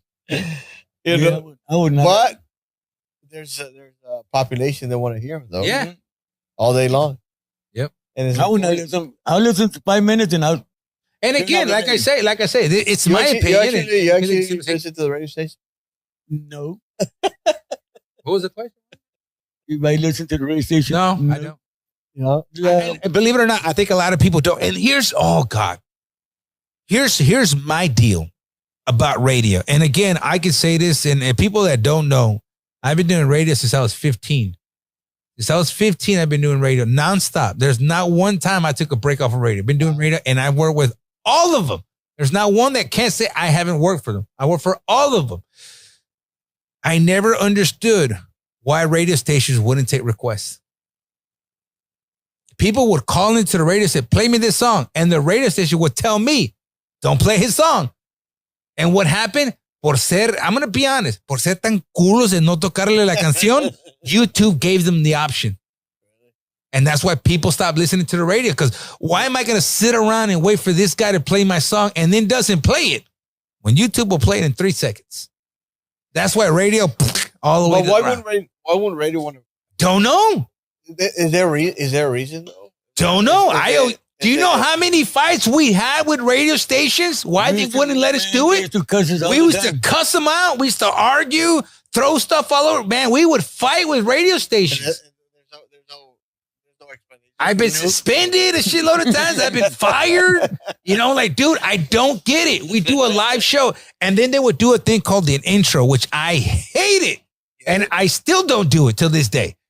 Where the intro is, let's say the song has 30 seconds before he starts singing. So 30 seconds, you got 30 seconds. And I'm like, dude, I'm a radio personality. Let me show my personality. You know what I mean? And I'm not going to show it in 30 seconds. Hey, this is the new song coming up next. And oh, by the way, I also got this guy coming up on the way next. And don't forget this bite. I can't even mention everything, because boom, the song ya empezó. Yeah. And if you talk over the song, 30 seconds are gone. You know what I mean? Like, you're done. Like, hey, you talked over the song, you passed it. I'm like, dude, I'm trying to do a show here. So I'm glad the station I have now that I work with now, they give me 2 minutes. 2 minutes is plenty. Yeah. 2 minutes is plenty to talk over, and so get out. They give you 2 minutes for intro? Yeah, 2 minutes to at any break, because I think I have 4 breaks an hour. So 4 breaks an hour, they give me 2 minutes. And I even compromised with them because they were, because I can get it. You can run on and talk about something and then lose interest of the listener. Sure.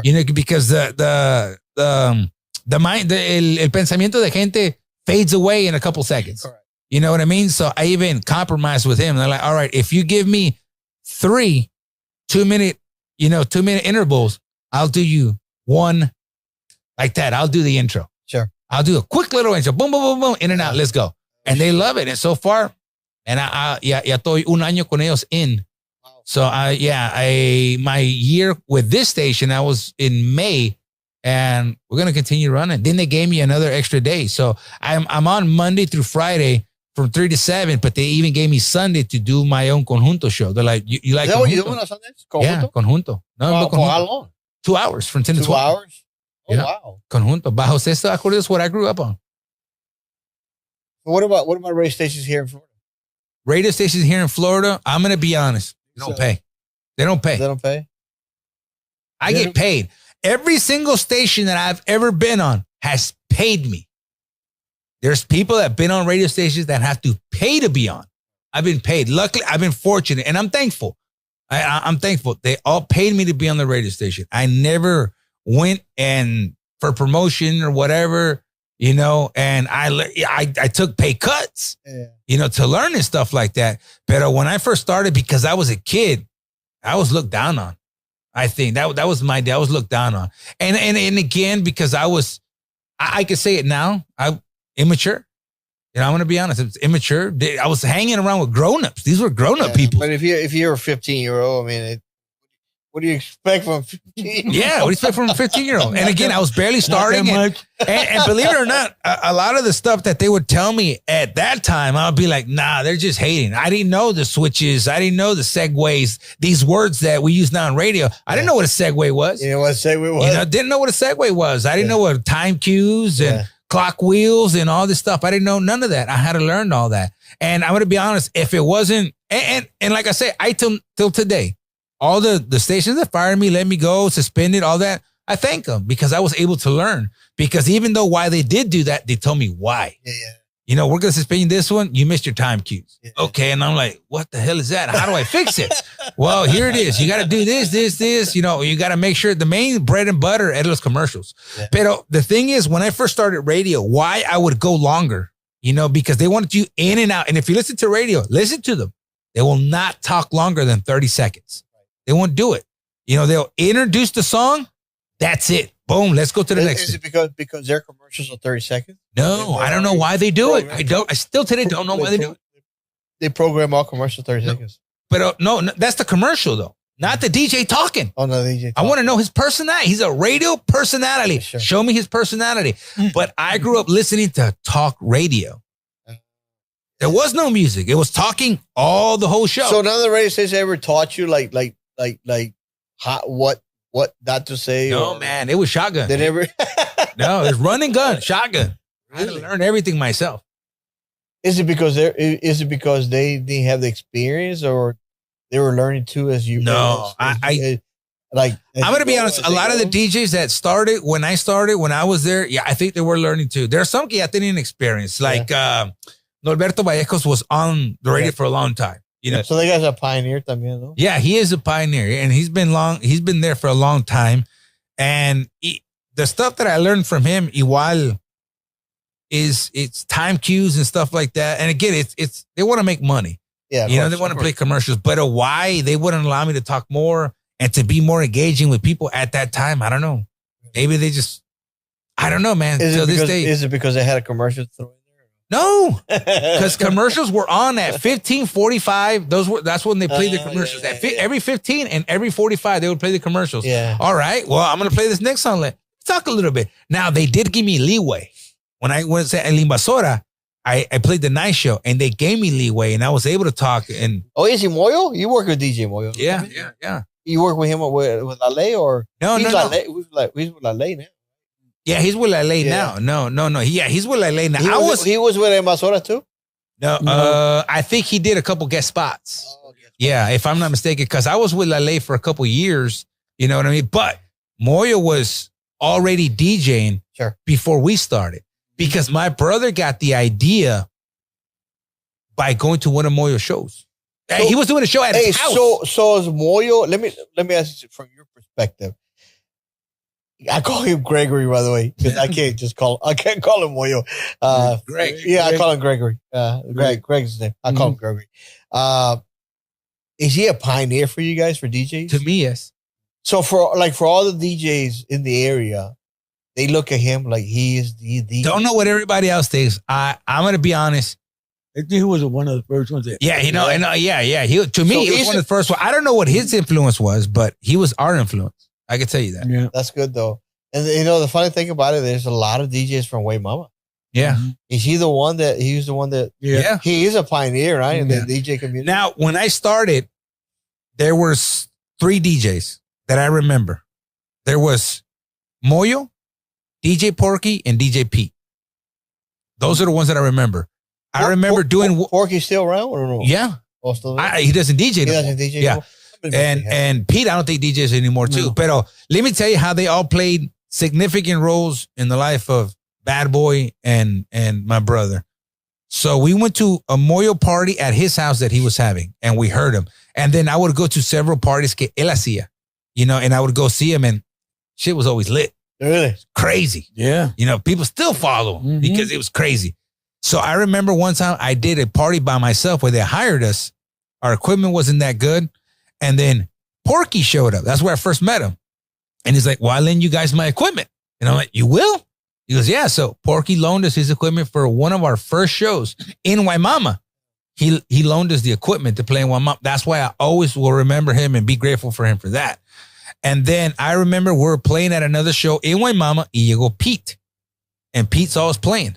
And then Pete comes up. He goes, hey, man, do you guys play in clubs? And I'm like, no, we've never played in clubs before. He goes, how would you like to play in Latinos nightclub? I'm a trucker. I can't be there every week. I'm going to leave. Would you want to go there? And Pete is the one who hooked us up with Maria Duarte's to go do Latinos. Oh, wow. So as soon as he hooked us up with Maria Duarte's, in the game, because Maria Duarte's put us everywhere. Really? She put us in Palladium. She put us in all the clubs that they had because Maria Duarte's was the one that was running all the clubs, her and Jean. Wow. They put us on all the clubs. Oh, and wow. I had to thank Pete for that. Oh, wow. You know, so those were the three people that I knew. Para mí, those were the only ones that were there. Pero Pete ya se estaba yendo. Porky was still active because I went to a few parties que hacía Porky and he would let me hang out with him, a ver cómo hacían la onda. And believe it or not, I will credit Porky because I never saw Moyo's gear. You never saw Porky? No, never saw their gear. And this is crazy.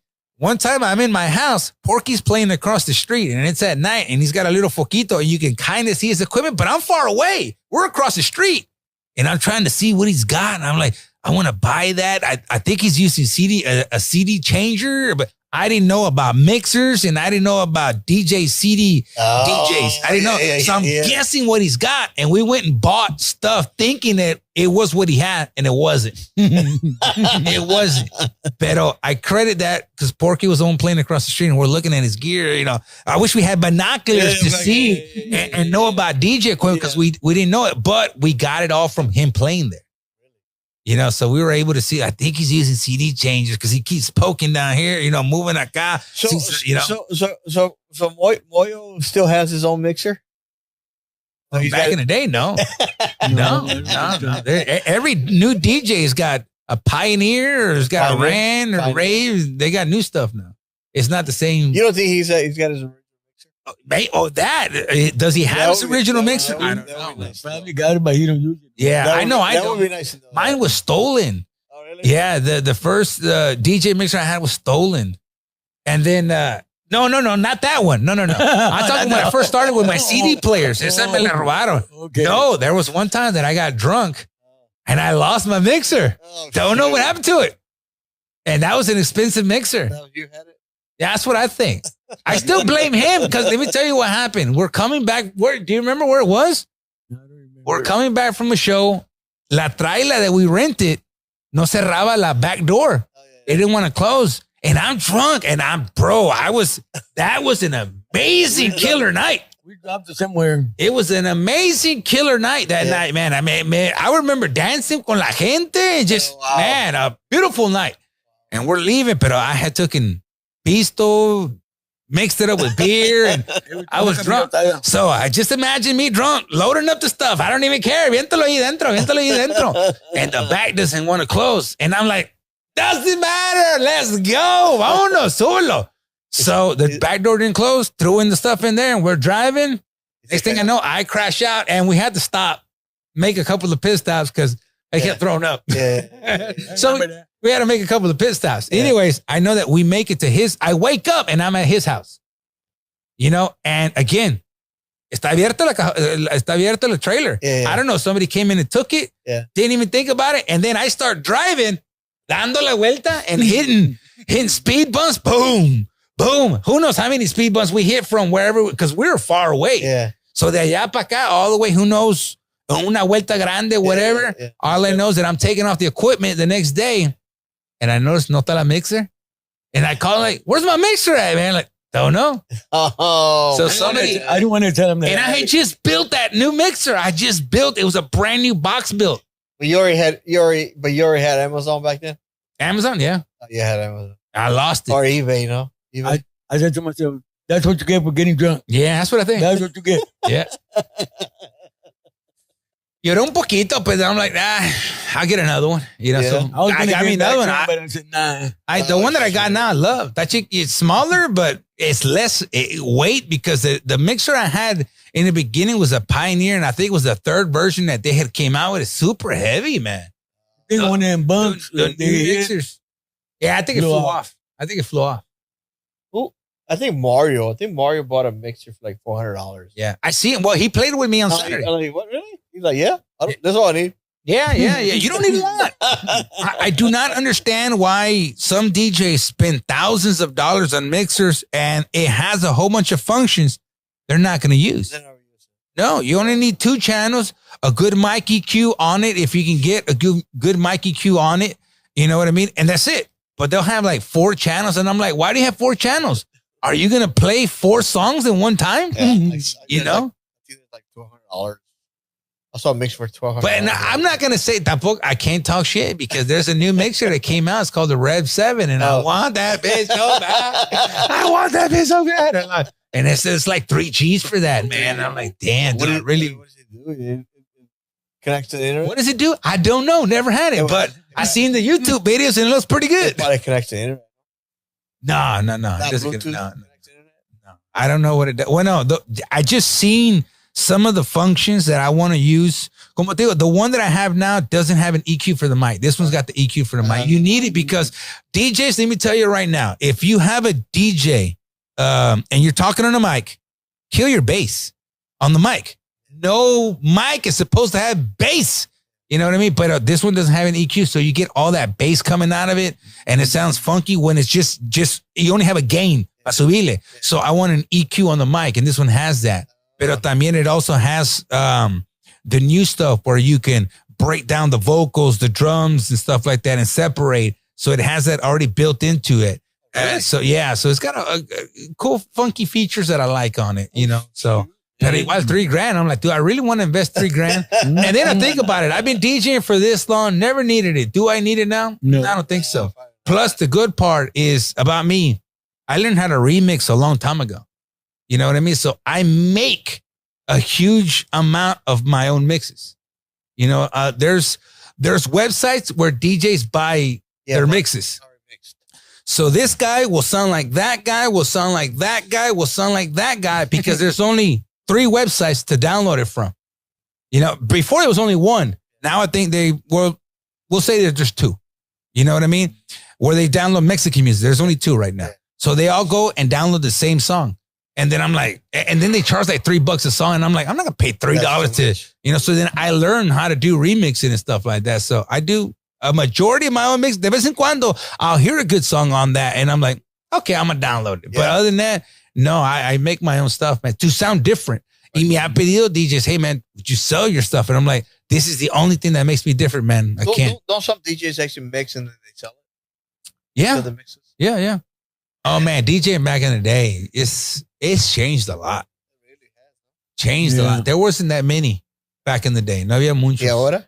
There's too many. Son DJs. Different names. And I'm going to be honest. I work with pretty much all of them. And to me, there's out of the bunch, there's 1 or 2 que no se puede.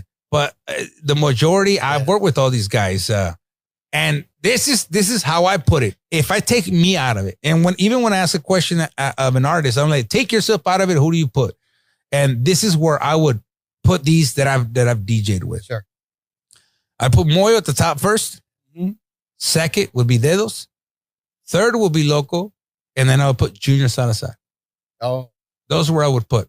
Junior plays at clubs? Yeah. He plays at clubs. He does a lot of quinceañeras. Then I would put Benny. Here's my thing and my issue on the way that I price.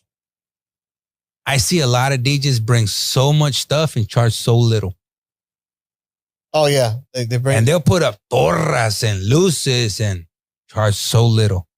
And I'm like, why would you do that? You know what I mean? Like, maybe they just want to get out there and stuff like that. I go, do you realize that a person that does a quinceañera sets aside $1,000, $1,500, $2,000 for the DJ because they already know que ahí es donde van a pagar. And then you just killed yourself. You brought so much stuff, trailas worth of stuff, and you're charging them $300, $400. And then they use the word, we charge per hour. What? I would never charge someone per hour. Now, I did it back in the day. Yeah, you learn. I learned my lesson. I do not charge by, and there's people, ¿cuánto cobras a la hora? Don't charge by the hour. Just for the No, I play for the night because there was even a guy who I gave them advice. I don't know if they took it, but I'm like, listen, let's say que tú cobres por hora. All right. The guy's going to tell you, I want you for 2 hours. 2 hours. ¿Cuánto me cobras? Okay. I charge by hour. Only $100, $200. You make it $200. And let's say it's far away. And you get there and you're like, all right, I'm just going to play 2 hours and I'm gone. Then the guy running the show says, you're going to play from 4 to 5, then stop. And come back. The mariachi's going to play. La banda's going to play. We're going to do this. We're going to do that. and then you're going to play the last hour. So you were there for 8 hours. We charged for 2 hours. And you charged $200? But doesn't your work begin? But doesn't your work begin at the moment that you're contracted? Explain that the work starts. Because you have to prepare now, right? Yes, you're right. Okay, so do you not get compensated for that preparation? Because if we didn't contract, you wouldn't be preparing. Yeah. Would you? I prepare for every show where I'll prepare a set, or I'll think it to my head. I know that this city they like that, or I'll ask, hey, what kind of people go there? This. So I'll try to prepare a set, get new music, find new music. So yeah, you're preparing the set. Pero igual, ¿cuánto cobraste? If you charge the $200, you did all the rest of the work for free. You know what I mean? Yeah, because time on station. I'd say time on station is one. It's compensated, but your time from the start, from when you leave your house to the venue or house, wherever you're gonna go, that time you need to get compensated. Also, the time from when you leave your venue to your house, don't you not get compensated for that? Again, you got to charge by the day. Right, during the show. And you are correct. You charge you would charge for the event. You charge for the event, but you factor in. Because there's some DJs que ellos cobran to do the mix. Sometimes quinceañeras, you got to do a mix. Okay, well, I charge to do the mix. I charge to do this. I charge to do that. I charge them by the day, and I charge high. And I'm going to be, my thing is you include the mix. Yeah. In the charge for the event. Yeah. Everything is already, it's all in the price of the pizza. Yeah, correct. So you're charging for the time, but you're not telling them. Yeah. You're not telling them that you're charging for the event.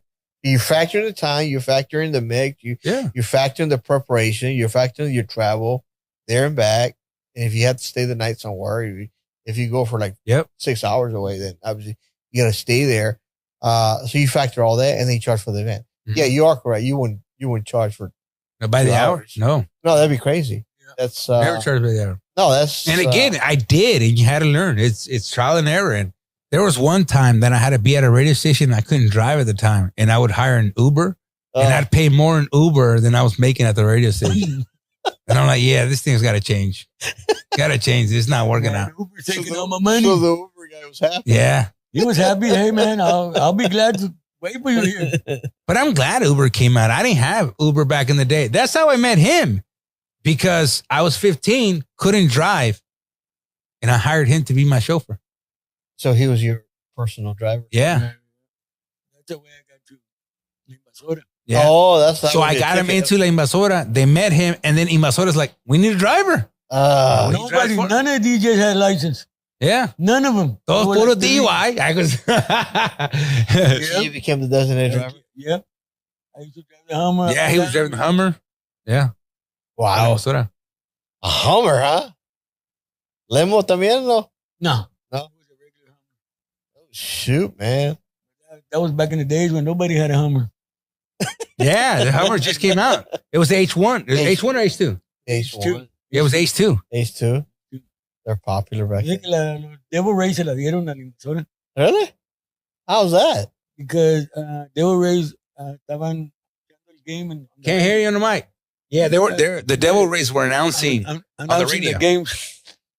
And so se la regalaron. Wow. I don't know about that deal, but yeah. We would do the live Devil Rays game. Wow. So we need to get sponsors like that. We need sponsors like that. Anybody want to send us a Strange limo? Yeah. BMWs or Mercedes Benz? Yeah. We got you covered. Or a year supply of high premium gasoline. Yeah. High octane. 93, right? Octane. Yep. I remember one time we had a sponsor. It was an insurance company. Oh my God. For a year, I had a free insurance. You have insurance? Yeah, on the radio. Free insurance for a year. How about the voodoo guy? I worked with them. Yeah, they did a whole, because I didn't believe in it. But man, they were saying some creepy stuff like, how did you know that? He read your palm? Yeah. He read your palm? Yeah, they did that. He put the cards out? Yeah.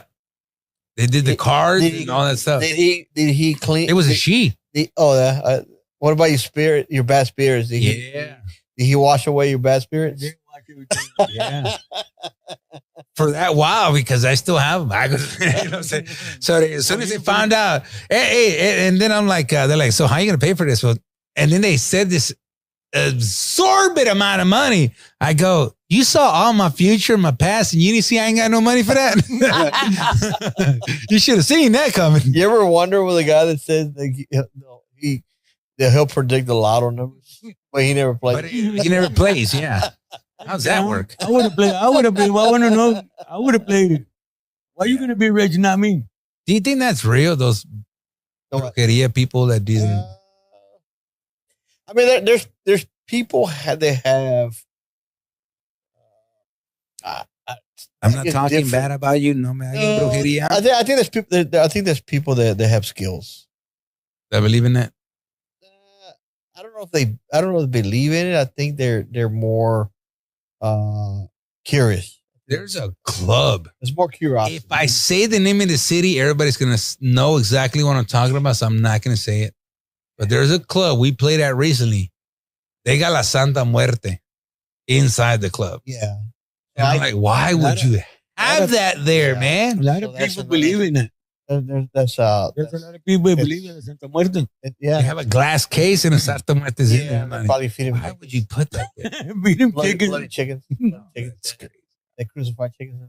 I get it. Man, but I don't know. I don't go to no country club and see no Santa Muerte in there, man. No, I guess it's a I don't know. It's a belief that I guess they were raised like that. If you have that, they'll protect you from the evil. I guess there's a whole bunch of cartels. They believe in that. Sunny They do a whole bunch of stuff. I guess if death is gonna watch over you, I guess you wake up in the morning alive, no? Yeah. What's funny is that we said we're going to do an hour podcast. We're at 2 hours. No, that's cool though. That's cool. Pero se acabó la cerveza. We need some more. You know, a good person to interview is what's the guy here from Ruskin? Checo. Checo, yeah.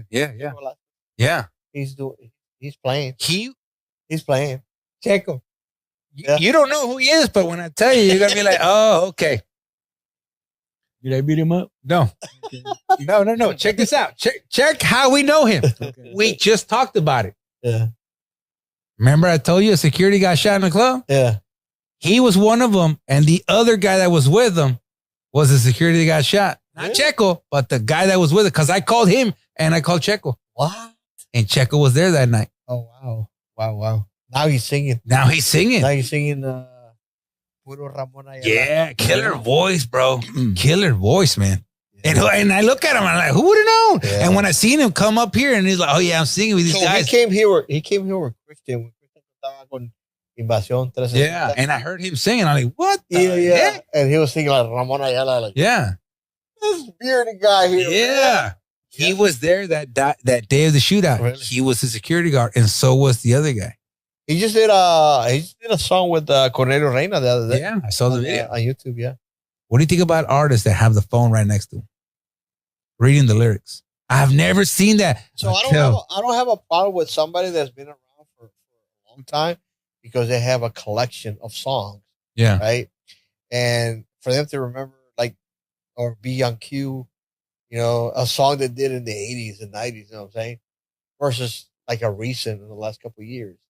I'm okay with those, but if you just started, then you should have that on there. Yeah, I see now artists have the little TVs on the bottom. Yeah, it is like karaoke, but I see a lot of people with the things in the bottom. And I get it; they don't want to forget the words, and maybe like you say, they got a huge catalog of songs. But when I see that, to me, it's like you look like you just started yesterday, man. Yeah, I mean, the only ones I ever seen here is like. I'm not going to mention but there's been a handful, but I understand why. Maybe we should start mentioning some names and start some beefs around. That's what we need to do. No, I'm not going to mention names, but I understand why they did it because they had a lot of songs. Yeah. The individuals I'm talking about, they had lots of songs. I get that. Yeah. And once in a while, you get somebody here, they'll ask for a song. You know what sería mejor to me? And I think this looks more professional than having the phone right here. And to me, that doesn't look professional. They need to invest in a little teleprompter about it. I think they need to do that. They bring it up here. Yeah. You know what I don't like, and this happens a lot at karaoke bars. They're like, "Ponme esta canción," and they're like, "Oh, I can't do it unless I read the words." Then why do it? Do what you know. I can't. No lo puedo hacer. Necesito las letras, so why are you doing it? Yeah, why asking for the song? If you're going to do karaoke, you should do a song that you know. Yeah, do a song that you know. Don't. Otherwise, you're reading it. Yeah. Yeah. But, What are you putting? Practice it. No. A lot of people, they put like words. Yeah. Put the words. Yeah. For the words. So yeah, they need to get like the little teleprompter abajo. We actually have those. We actually have those strips that we can program in there. Yeah. We just took them out. But we have those. Yeah, that'd be good. But we don't volunteer that stuff unless they ask for it. It's in my writer. Put it on my writer. It's in my writer. No, but they have a tab. They'll have a tablet or they have a phone. Yeah. Jimmy had like Although the rappers, they need to have a teleprompter. Because they'll come out, you pay $50, $60, probably $200 or some dollars to go see them sing live. Yeah. And they're rapping, and then ya se los olvida, and they'll just let the song play. And I'm like, I paid it. I could have heard that shit at home. Oh, because they had it on, they had back play. Yeah, they had the backing track. Backing track. Yeah. Yeah. I'm like, what the heck is that? Yeah. Because they forget the lyrics. Yeah. Well, if they have a lot of songs, you have to understand they'll forget the lyrics. They can't remember. Por eso digo, pon el teleprompter. Eso sí, pon el teleprompter. Yeah, those. Give me a professional show. I paid for it. But like I said, you're right. I've seen tablets or I've seen phones up there. Mm-hmm. But the ones I've seen, I'm okay with that. And then I get it because I know that there's some. I've seen some do it where you have a band. Yeah. Not mentioning any band. Let's say you have a band. 1 week you saw them, y están completos. The following week you see them, they got 3 new guys, and now they got it because they need to learn the songs that these people sing. So I get that. I understand that. It's tough to keep a group together. Yeah, I noticed that. Yeah. Everybody's sharing the same drummers, same accordions. Yeah. It's Yeah, you had quite a few bands here, and I'm like, weren't you with these people? And now you're here. Wait a minute. Didn't I see you with these guys? And it happens. But there's a lot of solo artists don't have. Yeah. They just don't. But they can sing. But it's hard. It's like you say, it's hard to keep a band together. No, because if they don't have gigs, then how are you going to employ them? Yeah. And they'll find a group that has a gig. Yeah. And that's in Texas too as well. If you look at the groups in Texas, like, hey, wait a minute, you were just with so and so last week. Now you were so and so. Those drummers? Yeah. You pass those drummers around, man. The keyboard players around. Yeah. Because also Joey Jams, he's got Loca Pasión, and he's also with Jaime. He's helping out Jaime. Yeah. Aaron Howler también. Yeah. I need to get some samples from you, Aaron. He's good though. I need to get some samples, man. He's good. Aaron, no, he's a killer. Yeah. I need to get some samples. There's a lot of drummers out there. Yeah. Bajo Cero just brought Dustin Garcia. He's phenomenal, man. Yeah. Bajo Cero, aquí en Florida, top notch. I would say every show that I've seen. I think Bajo Cero, the thing with them is they know how to dress. They're disciplined. They're organized. They look the part different. Gotcha. Saying, and they also introduce the young kids, man. They're kids in that group. Yeah. They're playing the accordion, the bajo, even Dustin's, he's young. Bajo Cero would top the list in Texas. If you compare it to any grupos in Texas, they're out there. I was at the Tejano Music Awards when they won their award. Yeah. And they're legit. Yeah. They were legit. I think they got. I really do. They sound well. Yeah. They had the crowd moving here. And there was a lot of people here. They were watching them. They have a lot of followers. I mean. Yeah, they do. And they're from Immokalee. So dude, I did a show in Sebring. I brought Michael Salgado. All right. I brought Alacranes Musical. All right. The show that sold out was them. Yeah. Yeah. They sold out twice. Yeah, they got a good singer. Yeah. Probably, if not the top singer, he's is up there. Yeah. Otros Vidal. Vidal is a good singer. Yeah, man. Vidal is really good. Did a song with Vidal. Yeah. Did a song with him, yeah. And speaking of Vidal, we're trying to get Vidal, El Vidal. El Vidal. Say his name. With Grupo Vidal. You got that from me, El Bad Boy, El Vidal. Yeah, I get it. I get it. Yeah, so there's a couple. There's at least one song. Is Vidal still with Completo or he's on his own? No, he's on his own. On his own now. Yeah, so we're trying to do the same thing that we did with G5, En La Sombra. Do a song together también.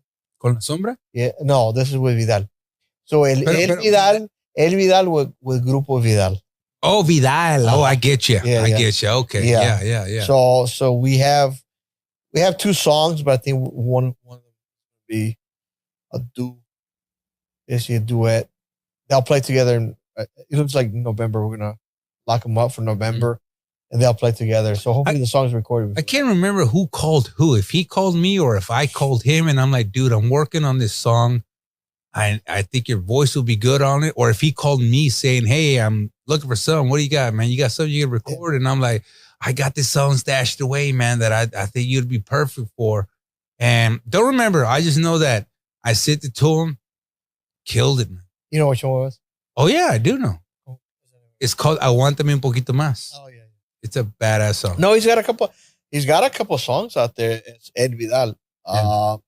Pero ahorita también anda con el grupo que ponieron. It's been a couple months. They came together. Those dudes. Yeah.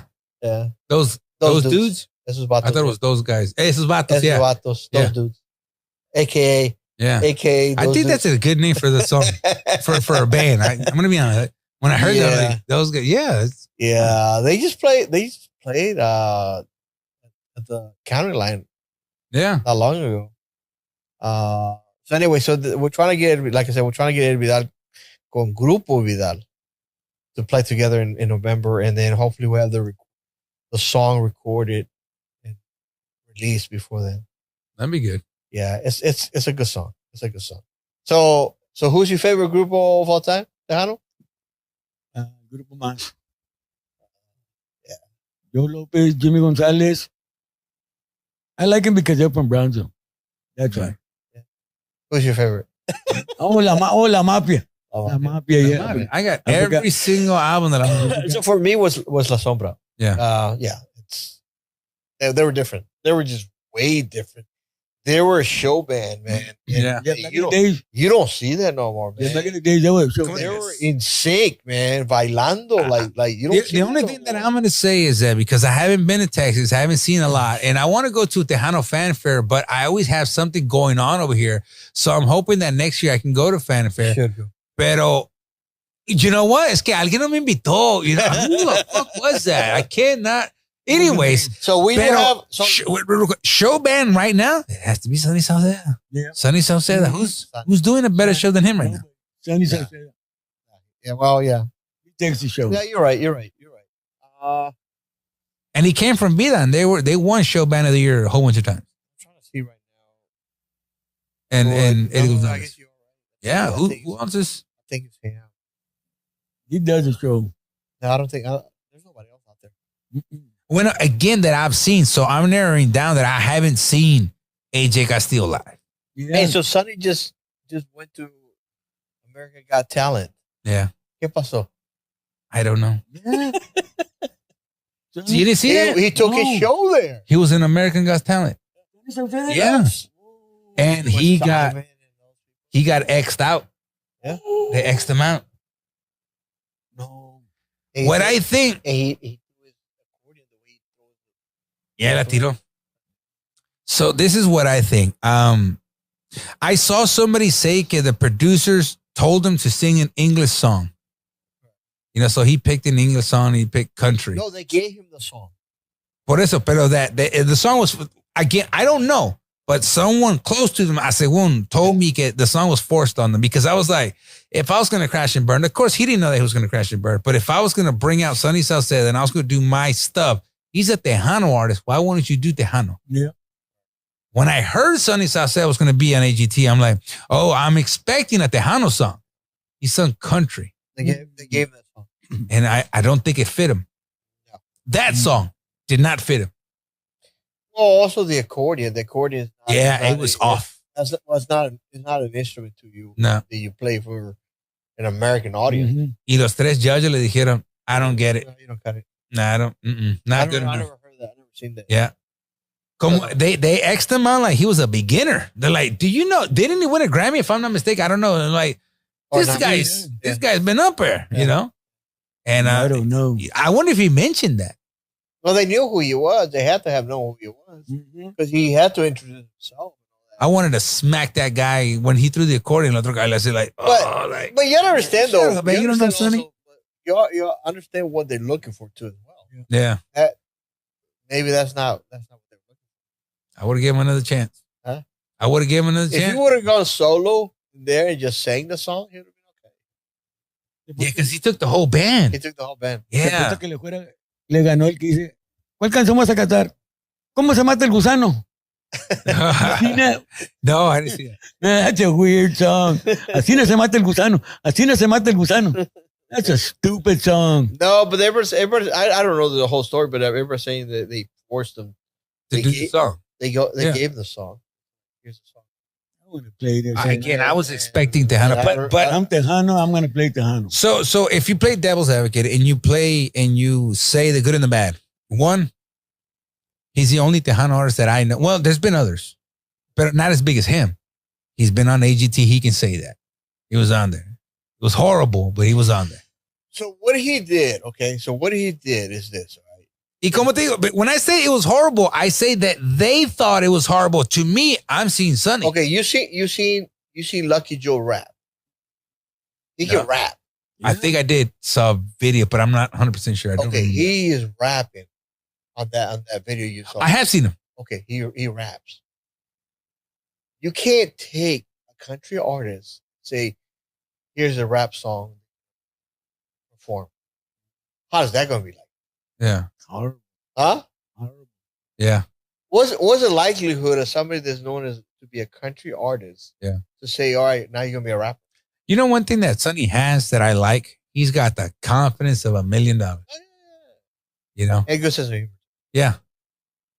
And again, I don't want no one to take this, what I'm saying, in a bad way, because I like Sonny Saucedo since since Eddie, Vida, till now. I've always followed Sonny Saucedo, and I always said he's a killer, great accordion player, great show band guy. Cuando él se sube al stage, man, he's working at 100 miles an hour. He's a performer. You know, and I wanted him to do a Tejano song. They didn't let him do it. They picked it. Okay. I thought he did a good job with it. You know what I mean? For them to. I think he at America Got Talent. Yeah, he's got talent. Yeah. For sure he's got talent. Yeah, no, of course. He's got talent. He's got talent. He does. There's a sector of the population that knows he's got talent. Dice que estaba con Eddie González. He had talent. Eddie González también. Y buena voz. He's got a good voice. He's got a good voice. Great voice. Yeah, he can sing in English también. Yeah. Because he recorded a country song on his album. God, yo le tocaba, no me acuerdo cuál, what's the name of it? Something about a woman, something. Womanizer or something like that. I can't remember, but really good country song. He's got talent. Sonny, yeah, he does. Yeah, and I didn't like, como decir, it's like a setup. They set him up. Set him up for failure. Set him up for failure. If I was him, I wouldn't even. You want me to? No, but he did it though. I would have. I mean, you know, not only that, I think I don't think it was it live. It was because if it's pre-taped, I get that he's got to follow rules. I think it's one of the auditions. Yeah, you know how they do? They go around. They do auditions. Okay. Then they record that audition, but they don't air it until like later. Yeah. So if he would have like went rogue and went into business for himself and did it the Hannah song, they probably would have cut it out. Yeah, probably. For sure. Well, at least you got to be on in there, and you got to maybe hopefully some more followers that didn't hear him or know about him. And, well, he's got more followers then. Yeah, that's good. Because of that. There is mainstream America knows him now. I've seen some horrible singers, man, on there. And it's like, he wasn't horrible. Not one. He wasn't horrible. Like, he didn't sing horrible. I thought the song choice was horrible. You know what I mean? Yeah, no, for sure. Sure. Yeah, I think that's a better way of putting it. The song choice was horrible. And he didn't pick it. He didn't pick it. You know what I mean? So I'm not saying he was dumb to choose. No, the song choice that they gave him was horrible. They probably get 5 minutes. Yeah. You got 5 minutes to prepare. Yeah. Something. Pero other than that, I don't. You know who's been an American Idol, right? Who's that? Savannah V. Yeah. Ocean. Yes. She won an American Idol. Yeah. She's a good singer too. She's a good singer. Beautiful. Yeah. I have a picture of her. I want to blow it up and put it on my wall because that's another topic for discussion. Maybe at a future podcast is that there is so many females. They're very talented. Yeah. But they're solo artists because they don't have bands, and they don't get gigs in Texas because they want the live band. Yeah. Yeah. I mean, we're fortunate that we have musicians here to put together and give them the opportunity. And they're so talented. I don't know. I can't wrap my mind to figure out why they're not, up there in Texas. Because even their songs, they made the top 20. Their song. Yeah. It all depends on where. Here in Florida, they're not going to play no Fiebre. They're not going to play no Sombra. They're not going to play no Mafia. They're going to play Sólido, Signo, Duelo, those types of guys. That's because that's who comes with it. Yeah. And that's all they know. People know. Yeah. That's all they know. So it's who they know. So that exposure, they're not exposed. They're not exposed to those good musicians because those are good musicians, very talented. And they're legendary. And that's the thing about it, they're legendary. Pio Treviño. Think about Pio Treviño, Little Joe, man. Like those legendaries that know the exposure. I saw Little Joe live. God, he killed it, man. Yeah. Beautiful voice, man. Beautiful voice. I saw him at Rosedale Park and habían varios bands there. And man, he killed it. Like how many people know Flaco Jimenez? I mean, he passed away. Now? Rest in peace and all that. But or even when he was alive, like how many people know Flaco Jimenez? Like in general. If you go around and ask right here in clubs, hey, if you're talking about here in Florida, not many. No. Why is that? Yeah. Huh? Yeah. Do people know Elvis Presley? You know Elvis. Huh? Everybody knows Elvis. Yeah. Do they know? I mean, that's do they know Madonna? Yeah. No, obviously those became. But they're international stars. Those are international. Jimenez, they know about like those Texas Tornadoes, Those Texas Tornadoes, yeah. Yeah. Like Jimenez. Freddie Fender was there. Freddie Fender, yeah. Two Bolillos. Everyone from the Valley knows Freddie Fender. Yeah. Yeah. In San Benito. They got Freddie Fender. Yeah. Freddie Fender, yeah. Yeah. Los I want to sound like that in my mouth. Texas Cadillacs. Tex-Mex Cadillac. Yeah, Tex-Mex Cadillacs, man. Some good music también. Are they still together or no? I don't know. They came on some badass stuff. Yeah. Another grupo, they're not together, Rodeo. Oh, God. The 2000. Best album, man. Best album. When I think about albums, it's going to be La Mafia, Into the Future. Yeah. Second, it's going to be Generations by Vida. Yeah. And then third is that album. Yeah, that album. 2000. Rodeo 2000. All the songs are bad. What's his name? I don't know. Roel. Hopefully we can bring Roel next year, man. Yeah. You think pretty good. Huh? You think it's pretty good? Yeah, that 2000 album was crazy. Yeah. Matter of fact, they were at, we did an outside show in Waimama, and Moyo los trajo, and when he brought them, he took them to that outside show. Yeah. And they were there at the park. Yep. Yeah. Vaqueros, man. Yeah.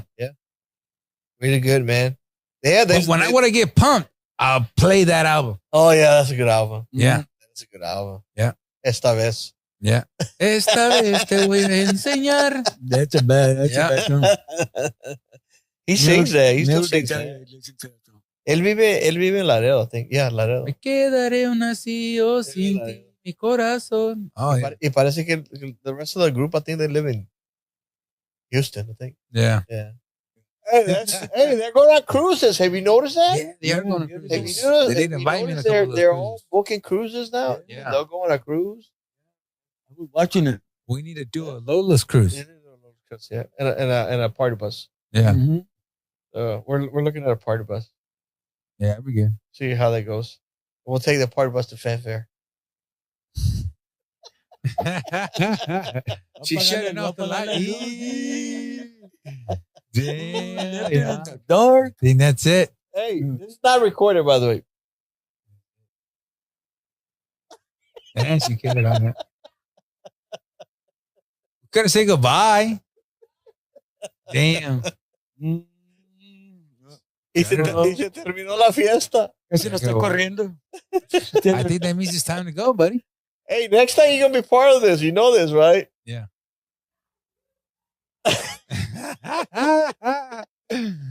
Yeah. And that's because we said we're going to do a 1 hour show. We're coming up on 3 hours. All right. Fine. All right, guys. Yeah. Done.